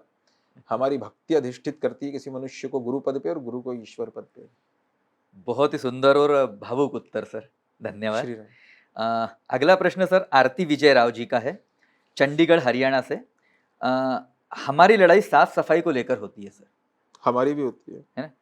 मैं मतलब ये सर पूछ रहे हैं। अच्छा। हाँ, हमारी लड़ाई साफ सफाई को लेकर, अच्छा सामने है, हमारी लड़ाई साफ सफाई को लेकर होती है। मैं जब इनको टोकता हूं तो इनको बुरा लगता है, फिर मुझे भी गुस्सा आकर लड़ाई हो जाती है। साथ ही इन्हें खुद होकर यह सब करना नहीं आता, सेशन का भी मुझे ही याद दिलाना पड़ता है।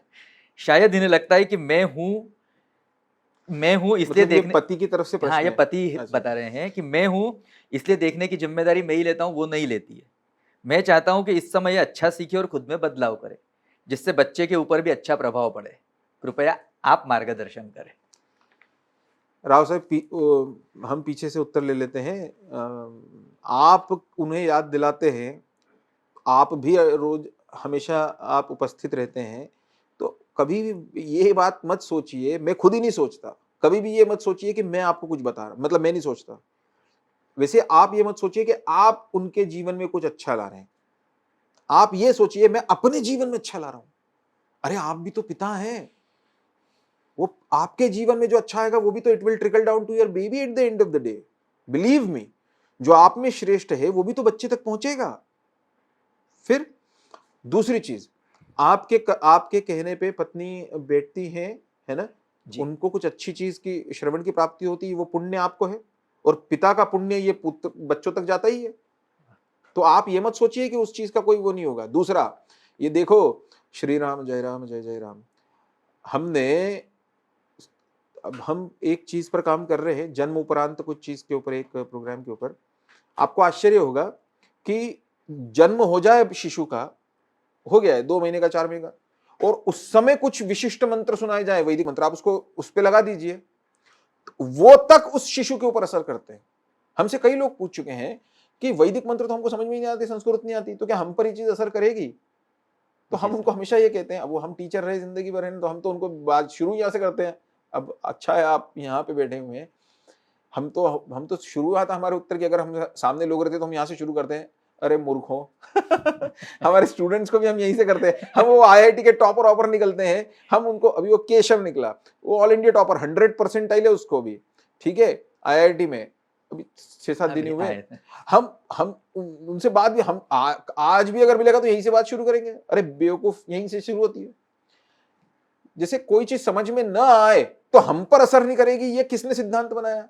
हमने एक वीडियो में बोला था, हम जी टीवी के कार्यक्रम में बोलने गए थे, अभी टाइम्स ऑफ इंडिया ने बुलाया हमको, उसमें भी हमें पता है यही पूछेंगे लोग, कुछ ना कुछ ऐसा कुछ। और हम हमेशा लोगों को कहते हैं कि तुम्हें जो दवाई दी गई कोई भी बीमारी में, टाइफाइड में, उस दवाई के इंग्रेडिएंट्स क्या थे, किस चीज से बनी, वो चीज पता होने पे तुम पे असर करती है क्या? नहीं। किसने उसको खोद खोद के देखा कि इसके अंदर कौन कौन से केमिकल डले हुए हैं? तो हमारा उत्तर इस चीज पे ये है। प्रश्न क्या था? प्रश्न ये था कि मैं ही सब करता हूं। तो राव साहब, पहली बात अपने मन से निकाल दीजिए, अगर आप पहले तो ये सोचिए कि मुझे कितना श्रेष्ठ भगवान की तरफ से इशारा मिला हुआ है। मैं आज तक कहां बैठता था, अब मैं बैठ के सुन रहा हूं भगवान की बातें। ये भगवान की इच्छा के बगैर हो ही नहीं सकता। यकीन मानिए, भगवान न चाहे तो इंसान कथा के पांडाल में पहुंच के बाहर चले जाता है। सही बात है कि नहीं है? और भगवान चाहे तो कोई घर में बैठ के वे कथा सुनता है, आप सुन रहे हैं। और पिता का असर बच्चे पे है, पुण्य है बच्चे को, वो भी ट्रिकल डाउन होता है। दूसरी बात, आप अपने पत्नी के लिए श्रेष्ठ चीज कर रहे हैं तो आप अपने पति के धर्म में भी सफल हैं। सही है। शिव जी ने पार्वती को रामायण सुनाई है ना, तो आप खुद को शिव का अवतार मान लीजिए, है ना। तीसरी चीज, आपके झगड़ा साफ सफाई पे होता है, मतलब साफ सफाई पे होता है, तो मुझे सर पता नहीं अब इसमें से कौन साफ सफाई करता है, मुझे पता नहीं। हमारे घर पे हम बड़े अव्यवस्थित हैं। हमारे जीवन में कुछ समस्याओं में से माइनसेस में से हम भयानक अव्यवस्थित हैं। हमारा पेटेंट रहता है कि मोजे कुठे है म्हणजे ये सही, और हमारी आई का पेटेंट उत्तर रहता है उसके ऊपर, जीवनात कधी ढंगाने ठेवले असेल तर मिळेल, जागेवर ठेवले असेल तर, मतलब जीवन में कभी जगह पे रखा होगा तब तो मिलेगा।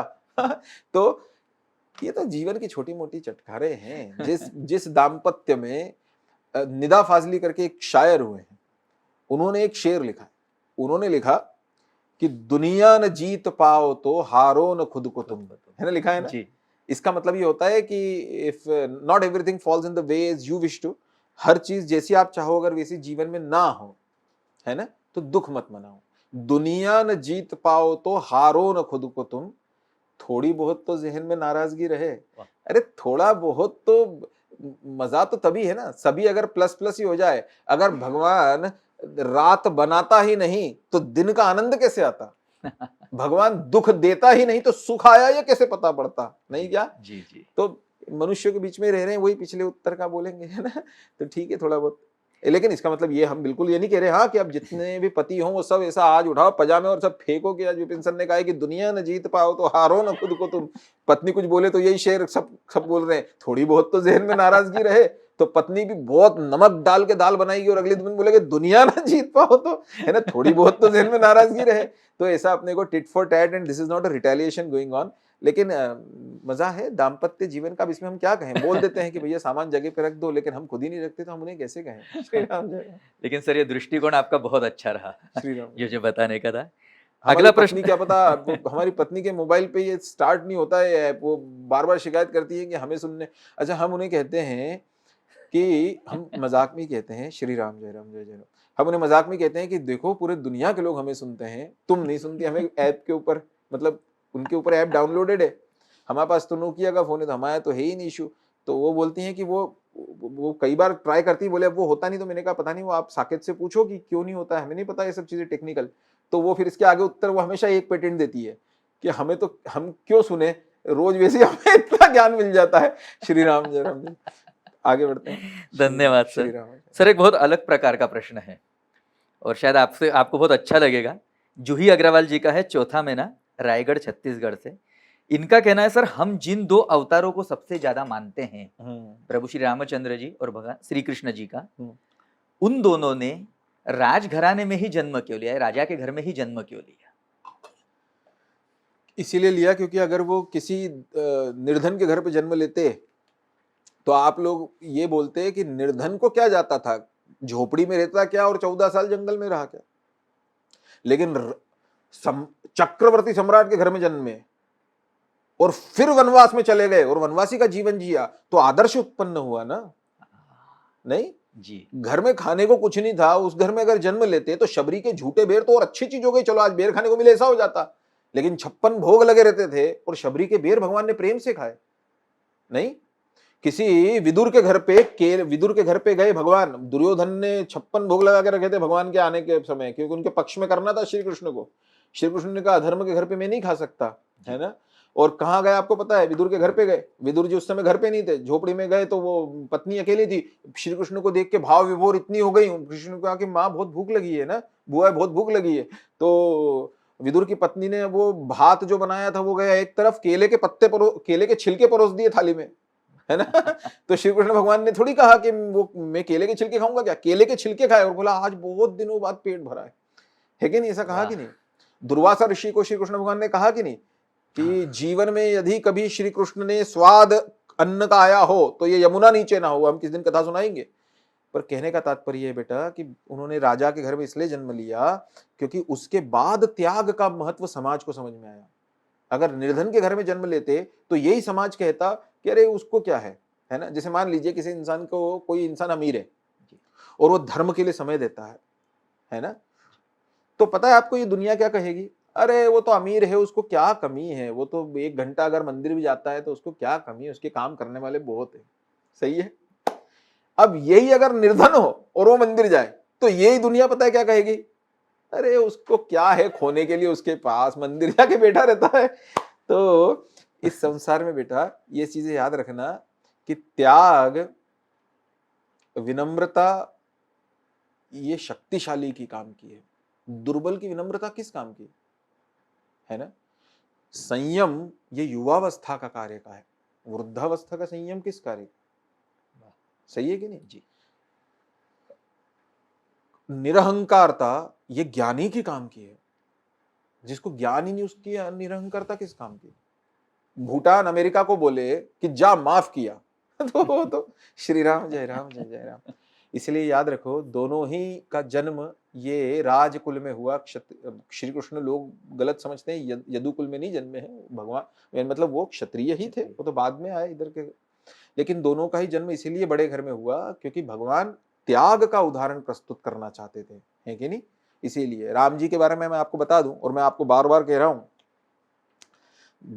आपके बच्चे जब जन्म हो जाएगा तो प्रयत्न करना साल भर के भीतर, जितना आप, जब भी आपको लगे आप, अब तो 2024 में तो भगवान का है ना राम मंदिर का निर्माण होने जा रहा है, आपको अपने को तो चलना ही है ना, अपन तो हर साल ही जाते हैं। तो आप भी अपने बच्चों को लेके जरूर जाइएगा, है ना, और दर्शन भगवान के कराइएगा, भगवान के दर्शन बच्चे को कराइएगा, भगवान को भी बोलिएगा ये है ना आपका करता था, आपका करती थी।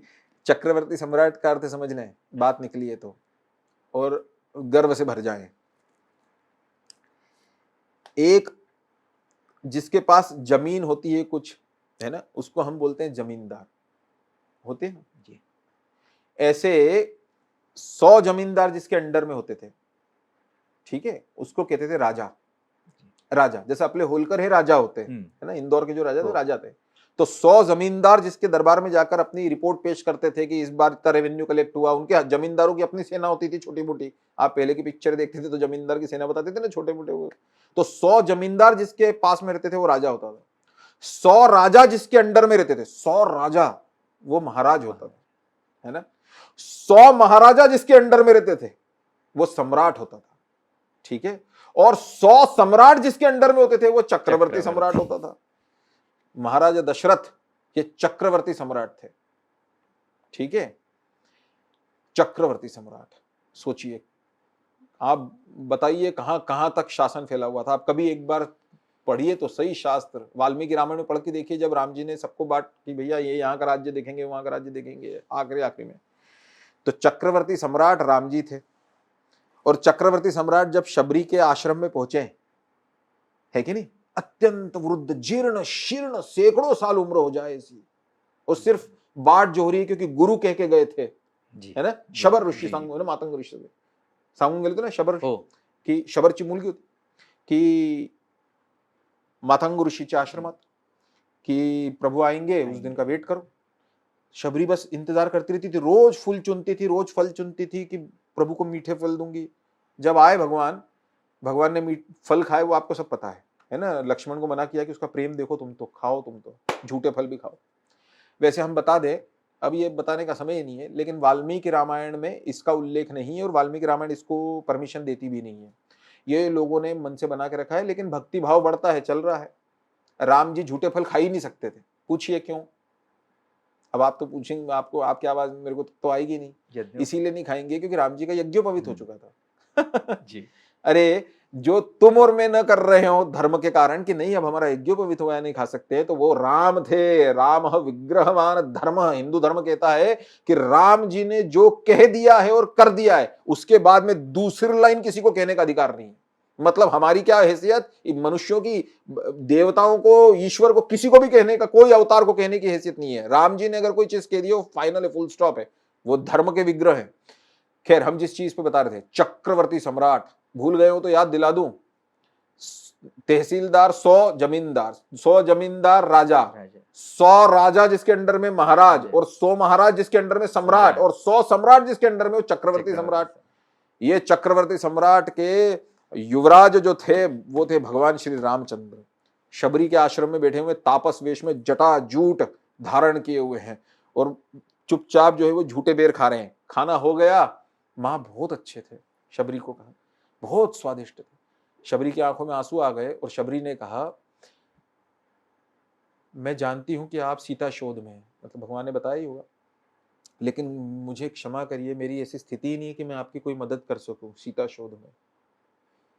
मैं क्या करूंगी इसमें, मैं तो अब प्राण छोड़ने के स्तर पे हूं। राम जी का उत्तर सुनिए और अपने शरीर पे कांटे आने दीजिए।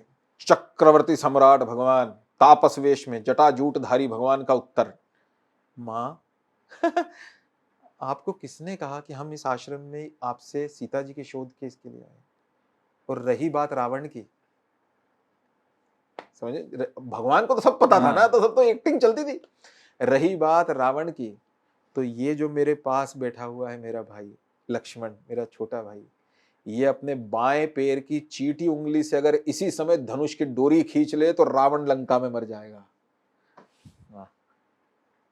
इसी समय अगर ये अपने बाएं पैर की सबसे छोटी उंगली से अगर धनुष की डोरी खींच देगा अगर, तो रावण लंका में मर जाएगा।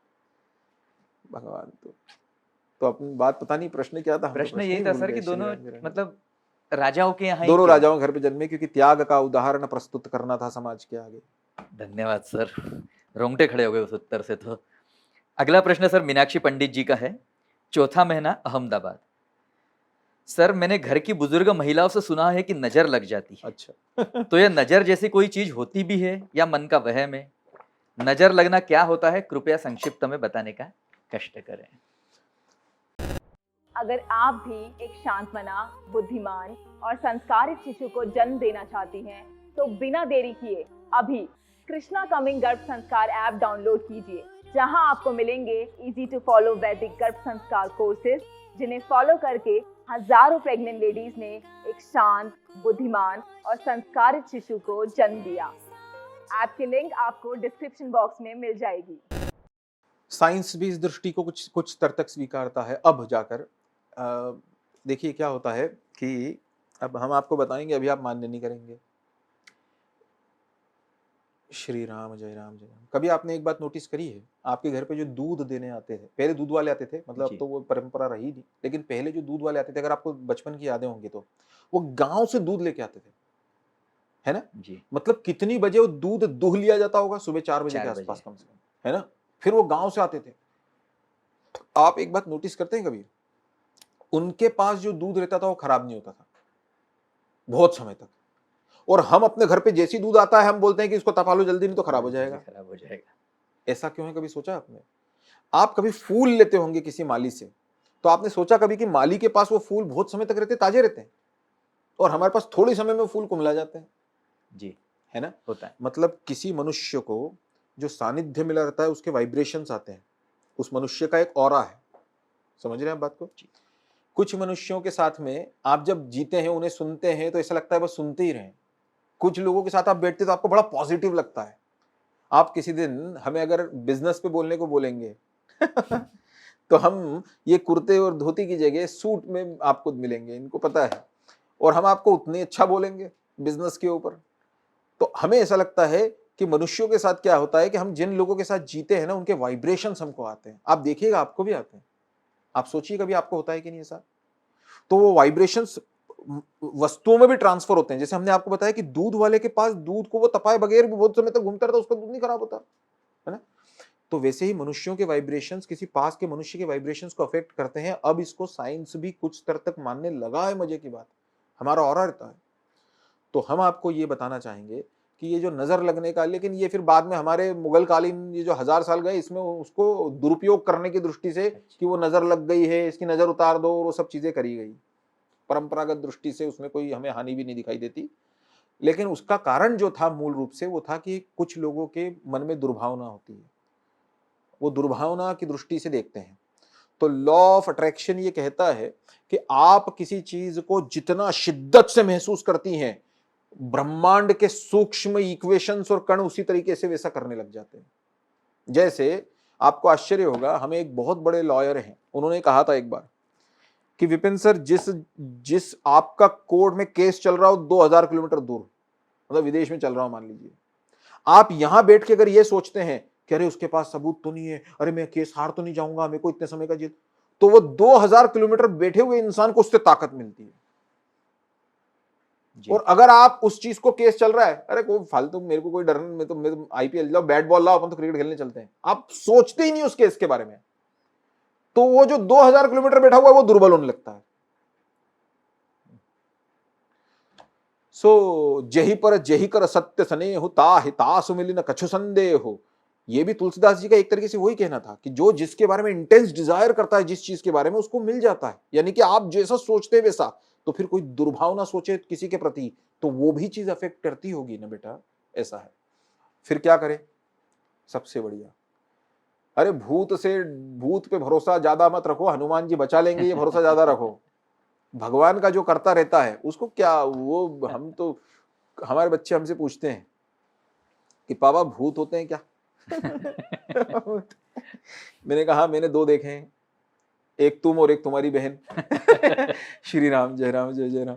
तो मैं फिर उनको यही बोलता हूं कि भूत, हमारे हिंदू धर्म में भी अजीब बात है, भूत में भरोसा ज्यादा है कि खा जाएगा, लेकिन हनुमान जी बचा लेंगे ये भरोसा कम है। तो वो चीजें होती हैं, हम हिंदू धर्म को स्वीकारते हैं और उसका साइंटिफिक भी होता है। देखिए, western school of thought recognises only those things which can be proved in laboratory. पाश्चात्य अवधारणा मात्र उस चीज को अपना अनुमोदन देती है, उस चीज को रिकॉग्नाइज करती है, सत्य मानती है जो लेबोरेटरी में प्रूव की जा सके। Where is eastern school of thought says, लेकिन पौर्वात्य चिंतन ये कहता है कि ऐसी कई चीजें हैं, there are so many things which can not be proved in laboratory which exist. जी, है ना जी। हम जैसे सत्यनारायण के, हम हमेशा बोलते हैं सत्यनारायण की कथा के दिन जो शीरा बनता है उसका आप टेस्ट देखो, हाँ। और ऐसे ही किसी दिन बना के देखो, चलो आज मन कर रहा है, नहीं आएगा वो टेस्ट। नहीं आता है। भंडारे में हमारी पत्नी से हमने पूछा कि तुम्हें सबसे अच्छी सब्जी कौन सी लगती है, तो बोलती है भंडारे की राम भाजी। है ना, ऐसा ना कहीं। ओहो। अब भंडारे की राम भाजी बोलने की जरूरत क्या थी? राम भाजी बोल के मतलब मिक्स बनाते हो नहीं, पर वो भंडारे के दिन जो बनती है उसी का टेस्ट आता है। सही बात। अब इसको लेबोरेटरी में प्रूव करो, करो, है ना। तो क्या होता है, ये नजर लगना का अर्थ क्या है हमने आपको समझा दिया कि हम मनुष्यों के मन की जो इंटेंस भावना है वो अच्छी हो या बुरी हो, उसका एक ऑरा डेवलप होता है, वो अफेक्ट करता है दूसरे मनुष्यों को, इवन वस्तुओं पे अफेक्ट करता है। हमारे कई लोगों ने हमसे ये कहा हुआ है कि विपिन सर आपके साथ बैठो तो बड़ा पॉजिटिव लगता है, ऐसा। हम श्री राम जय राम, भगवान बचाए, हम इसको हमारे इसमें नहीं कह रहे, श्री राम जय राम जय जय राम। वैसे आपको कई लोग मिलेंगे जिनके साथ बैठ के आपको ऐसा लगेगा कि ये कब जाए। श्री राम जय राम जय राम। तो वो होता है बेटा। और इसका और आगे कुछ प्रश्न था क्या? नहीं, बस इतना पर ही था भगवान का करते रहना चाहिए वो। और और जो अपनी सास बताए कि वो जो अपने घर पे व्यवस्था रहती है नजर उतारनी, करते रहो, क्या जिस चीज को करने में कोई नुकसान नहीं है वो करते रहो। सही बात है सर, धन्यवाद सर। एक बार हमने एक गृहस्थ के घर पे गए, उन्होंने हमको बुलाया था, बहुत आग्रह किया था, गर्भ संस्कार के ही थे वो, तो बड़ा हट्टा कट्टा उनको बेटा हुआ था। तो काफी श्रीमंत थे, अमीर थे, गांव में रहते थे, लेकिन बड़े जमींदार थे, मतलब काफी जमीन थी उनके पास में।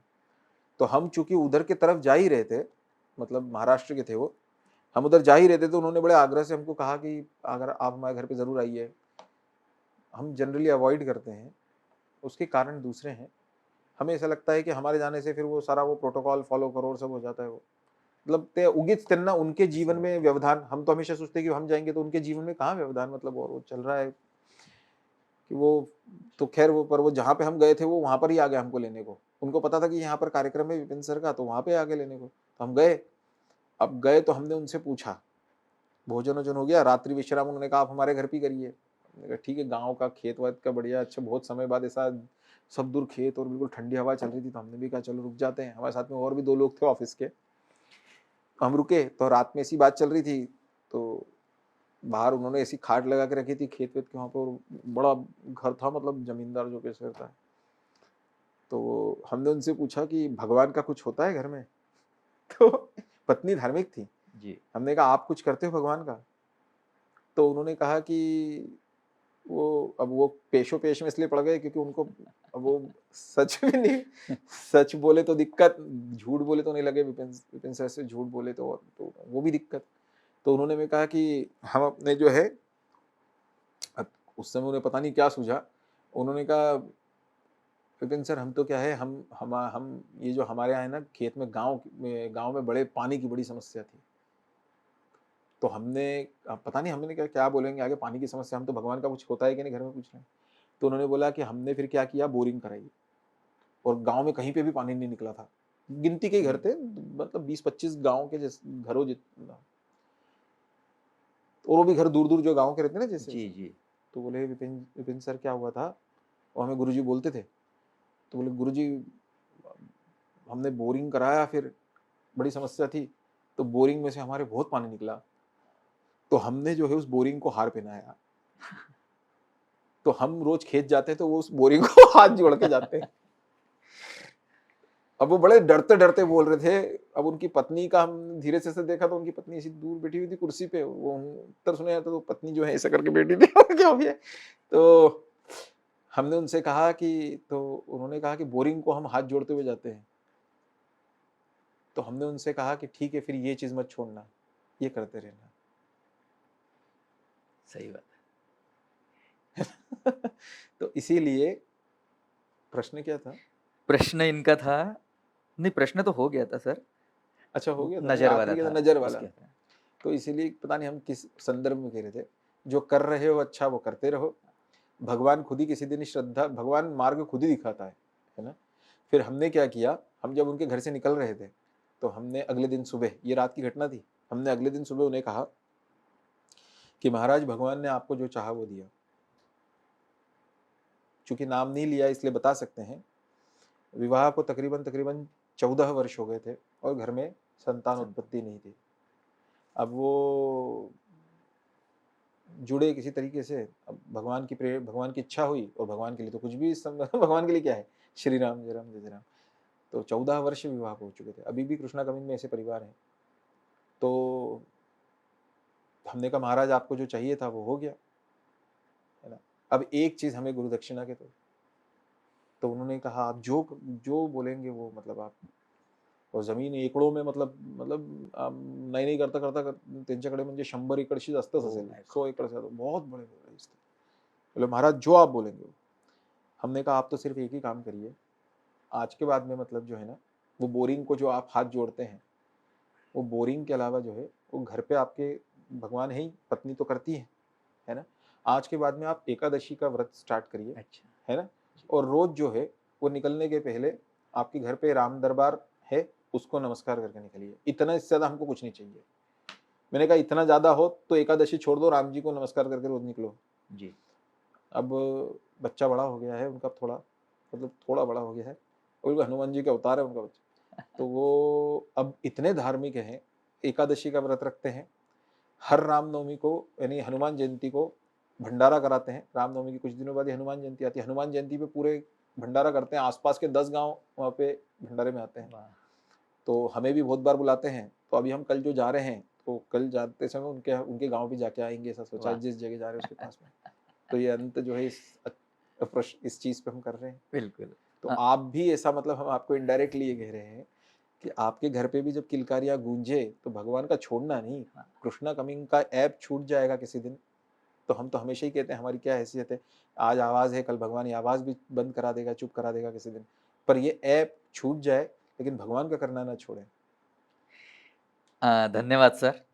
मीनाक्षी पंडित जी का एक और प्रश्न था। अच्छा, एक रखा है क्या? एक आखिरी है और उसके साथ नम्रता तिवारी जी का भी है। ठीक है, तो दोनों, हाँ दोनों का प्रश्न एक जैसा है। नम्रता तिवारी जी का वीडियो है, तो मैं वीडियो, नम्रता तिवारी जी 4थे महीने में है और लखनऊ उत्तर प्रदेश से। नमस्कार सर, मेरा नाम नम्रता तिवारी है और ये मेरी प्रेगनेंसी का 4th मंथ चल रहा है। मैं लखनऊ उत्तर प्रदेश से बोल रही हूँ।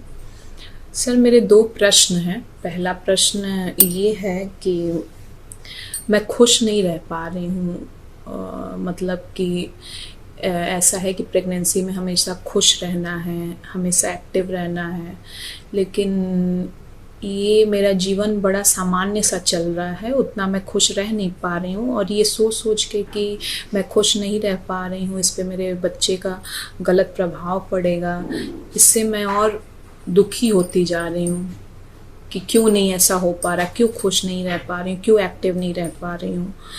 तो एक डर सा लगा रहता है कि इस पे बच्चे का क्या ही प्रभाव पड़ेगा, मतलब कैसे एनर्जी जा रही होगी उसके पास। तो कृपया इस पर अपना मार्गदर्शन दें। भगवान का करते रहिए। भगवान हम भगवान का भजन पूजन जो कर रहे हैं, जो जो भी आप कर रही हैं अभी, वो करते रहिए बस। जीवन की अलग अलग प्रावस्थाएं हैं। आज सोमवार है तो कल मंगलवार होगा, दोनों दिन सूर्य उगेगा, लेकिन दोनों के दिन के सूर्य को हिंदू धर्म अलग बोल देता है ना। एक दिन एकादशी का सूर्य है तो दूसरे दिन द्वादशी का सूर्य कहलाता है। तो इतना सोचने से और आपके बच्चे पे असर पड़ता है, वो मत सोचिए। दूसरा, जो आप महसूस नहीं कर पा रही हो अगर अभी खुशी किसी कारण से या अन्य अन्य की आप सोचेंगी ऐसा, तो वो उससे होगा भी नहीं का जी। उपवास के दिन ज़्यादा भूख लगती है, लेकिन जिस दिन काम में व्यस्त है उस दिन भूख नहीं लगती। तो वैसा ही सिद्धांत है बेटा। ये सोचने से कि मैं खुश रहूं, खुश हो जाता है इंसान, ऐसा नहीं है। खुशी ये मन का आंतरिक विषय है, आनंद ही मन का विषय है। और हम बार बार लोगों को कह चुके हैं कि जितना हो सके भगवान का करना चाहिए, बाकी भगवान पे छोड़ देना चाहिए। ठीक है, ये इतना तुम मन में मत सोचो कि मेरे बच्चे तक निगेटिव एनर्जी जा रही होगी और ये और वो, ये नहीं सोचो। ठीक है, वो जो आपके गर्भ में शिशु पल रहा है, वो अपना भाग्य लेके आया है, वो अपना पूर्व जन्म का कर्म लेके आया हुआ है। ठीक है, तो ऐसा तुम्हारे अगर ऐसा करने से ऐसा होगा, ऐसा भी नहीं है। लेकिन उसके लिए अलग से प्रयत्न करना कि मैं खुश रहूं, ऐसा नहीं होता है। मन में ये विचार लाओ, अपने बच्चे के साथ गर्भ संवाद स्थापित करो और उससे अपन मन में यही सोचो कि ये जो बच्चा आएगा ना, इसके जो पाए गुण, मतलब इसके जो पैर के गुण होंगे, वो मेरे जीवन में अनंत खुशियां लाने वाले हैं। मेरे जीवन का बहुत बड़ा टर्निंग पॉइंट होगा जब मेरा बच्चा आएगा। और मैं बता रहा हूं ऐसा कई घरों में होता है। नहीं जी, कितने घरों में होता है, अपन ने कितने घर जी, जी। निकली। तो इसीलिए ये सोचो कि बस अब 5 महीने बचे हुए हैं, जीवन मेरे में अब इतने साल की हो गई, इतने साल की, और सिर्फ 5 महीने बाद वो आने वाला है। वो आलोकित कर देगा इस घर को खुशियों से, वो मेरे जीवन में खुशियां लाएगा। और लाते के लाते हैं तो हमने पिछले ही परसों नरसों के दिन ही तो कहा कि भय प्रगट कृपाला दीन दयाला कौशल्या हितकारी, माँ के लिए जन्म। तो इसीलिए अपने को यही सोचना चाहिए। धन्यवाद सर। तो चलिए, समय का ध्यान रखते हुए हम आज के प्रश्नोत्तर को सेशन को विराम की ओर ले जाना चाहेंगे। मुझे उम्मीद है सर ने जिस तरह से आप लोगों के सवालों के जवाब दिए, वो आप लोगों के लिए मददगार तो सिद्ध होंगे ही, और साथ में आगे जीवन में प्रेरणा का काम भी करेंगे। यदि आपको आज का सेशन अच्छा लगा है तो कृपया अपने गूगल प्ले स्टोर पर जाकर 5 स्टार रेटिंग जरूर दें। साथ ही आपके अगर सर से आगे भी कोई सवाल हैं तो आप उसे अपने ऑफिशियल व्हाट्सएप पे या ईमेल पे भेज सकते हैं। एक थोड़ा सा हम रोकना चाहेंगे। जी सर। जो वो एक प्रश्न हमने नहीं लिया है, वो किसका था? कुसुम जी, अगर आप सुन रही हो अभी इस सत्र को, तो प्लीज मैं आपसे एक ही चीज चाहूंगा, आप कल ही जल्दी से जल्दी, क्योंकि कल हम जा रहे हैं, तो अगर आज रात को ही भेज दें तो और अच्छा है। आप अपने और अपने पति का, नहीं तिथि तो एक मुलगा है ना, एक मुलगा है, पहले मुलगा है, जिस बड़े जो बेटा आपका हो चुका है पहले, जो उसका जिसके प्रति आप थोड़ी चिंतित हैं, उसका अगर आज ही हो सके या कल दिन में भी चलेगा, क्योंकि हमको तो पहुंचने में 10 घंटे लग जाएंगे, तो कल आप अगर व्हाट्सएप कर सकें उसका जन्म का स्थान, समय, दिवस, है ना, और साल तो है ही उसमें, या आप कल कर दें तो बहुत अच्छा हो जाएगा, है ना। कल हम भारत के कुछ मतलब भारत के एक बहुत मूर्धन्य वैदिक ज्योतिष मतलब ज्योतिर्भास्कर है वो, उनसे मिलने जा रहे हैं, उनके दर्शन करने जा रहे हैं, उन्हें कृष्णा कमिंग से जोड़ने के लिए ही जा रहे हैं। और हम चाहते तो हमारे कर्मचारियों को भेज सकते थे, लेकिन हमें हमेशा लगता है कि दर्शन की स्वर्ण संधि क्यों छूटे, तो वो लालच मन में रह जाता है। आप तुरंत भेजिए, है ना श्री राम, वो आप भेजेंगी तो फिर मैं उत्तर और अच्छा दे पाऊंगा, ठीक है, और कॉन्क्रीट दे पाऊंगा, चिंता मत करो, ठीक आहे। म्हणजे आता स्वामी समर्थांसारखा तर आपण म्हणू नाही शकत की मी तुझ्या पाठीशी आहे, पर चिंता मत करो, मैं तुम्हारे साथ हूँ बेटा, है ना, तो ऐसा चिंता नहीं करना, तुरंत भेजो। लेकिन अच्छा हुआ याद आ गया मुझे। नहीं, बिल्कुल अच्छी बात है सर, धन्यवाद। और साथ ही आपको गर्भावस्था और उससे संबंधित रोचक जानकारियों के लिए अपने फेसबुक, इंस्टाग्राम आदि पेजों पर जाकर जरूर देखें और उसे फॉलो जरूर करें। तो धन्यवाद सर, सभी की तरफ से एक बार फिर से जो आपने प्रश्नों के उत्तर दिए, और आज का भी धन्यवाद सर आपने। तो चलिए, सेशन को यहीं विराम की ओर ले जाना चाहेंगे। अगली बार फिर अगले सेशन में मुलाकात होगी, तब तक के लिए शुभ रात्रि। श्री राम। अगर आप इस वीडियो में अभी तक बनी हुई हैं तो कॉन्ग्रेचुलेशन। अपने शिशु को गर्भ से ही संस्कारित करने के अपने एफर्ट्स को और बूस्ट कीजिए। यह वीडियो और इसके जैसे कई प्रेगनेंसी और गर्भ संस्कार से related audios, videos, live sessions, activities आपको कृष्णा कमिंग गर्भ संस्कार ऐप पर मिलेंगे, जिन्हें फॉलो करके आप भी एक शांत, बुद्धिमान और संस्कारित शिशु को जन्म दे सकती हैं। ऐप की लिंक आपको डिस्क्रिप्शन बॉक्स में मिल जाएगी। डाउनलोड करें कृष्णा कमिंग गर्भ संस्कार ऐप और जरूर अटेंड करें प्रोफेसर विपिन जोशी सर की फ्री डेमो क्लास।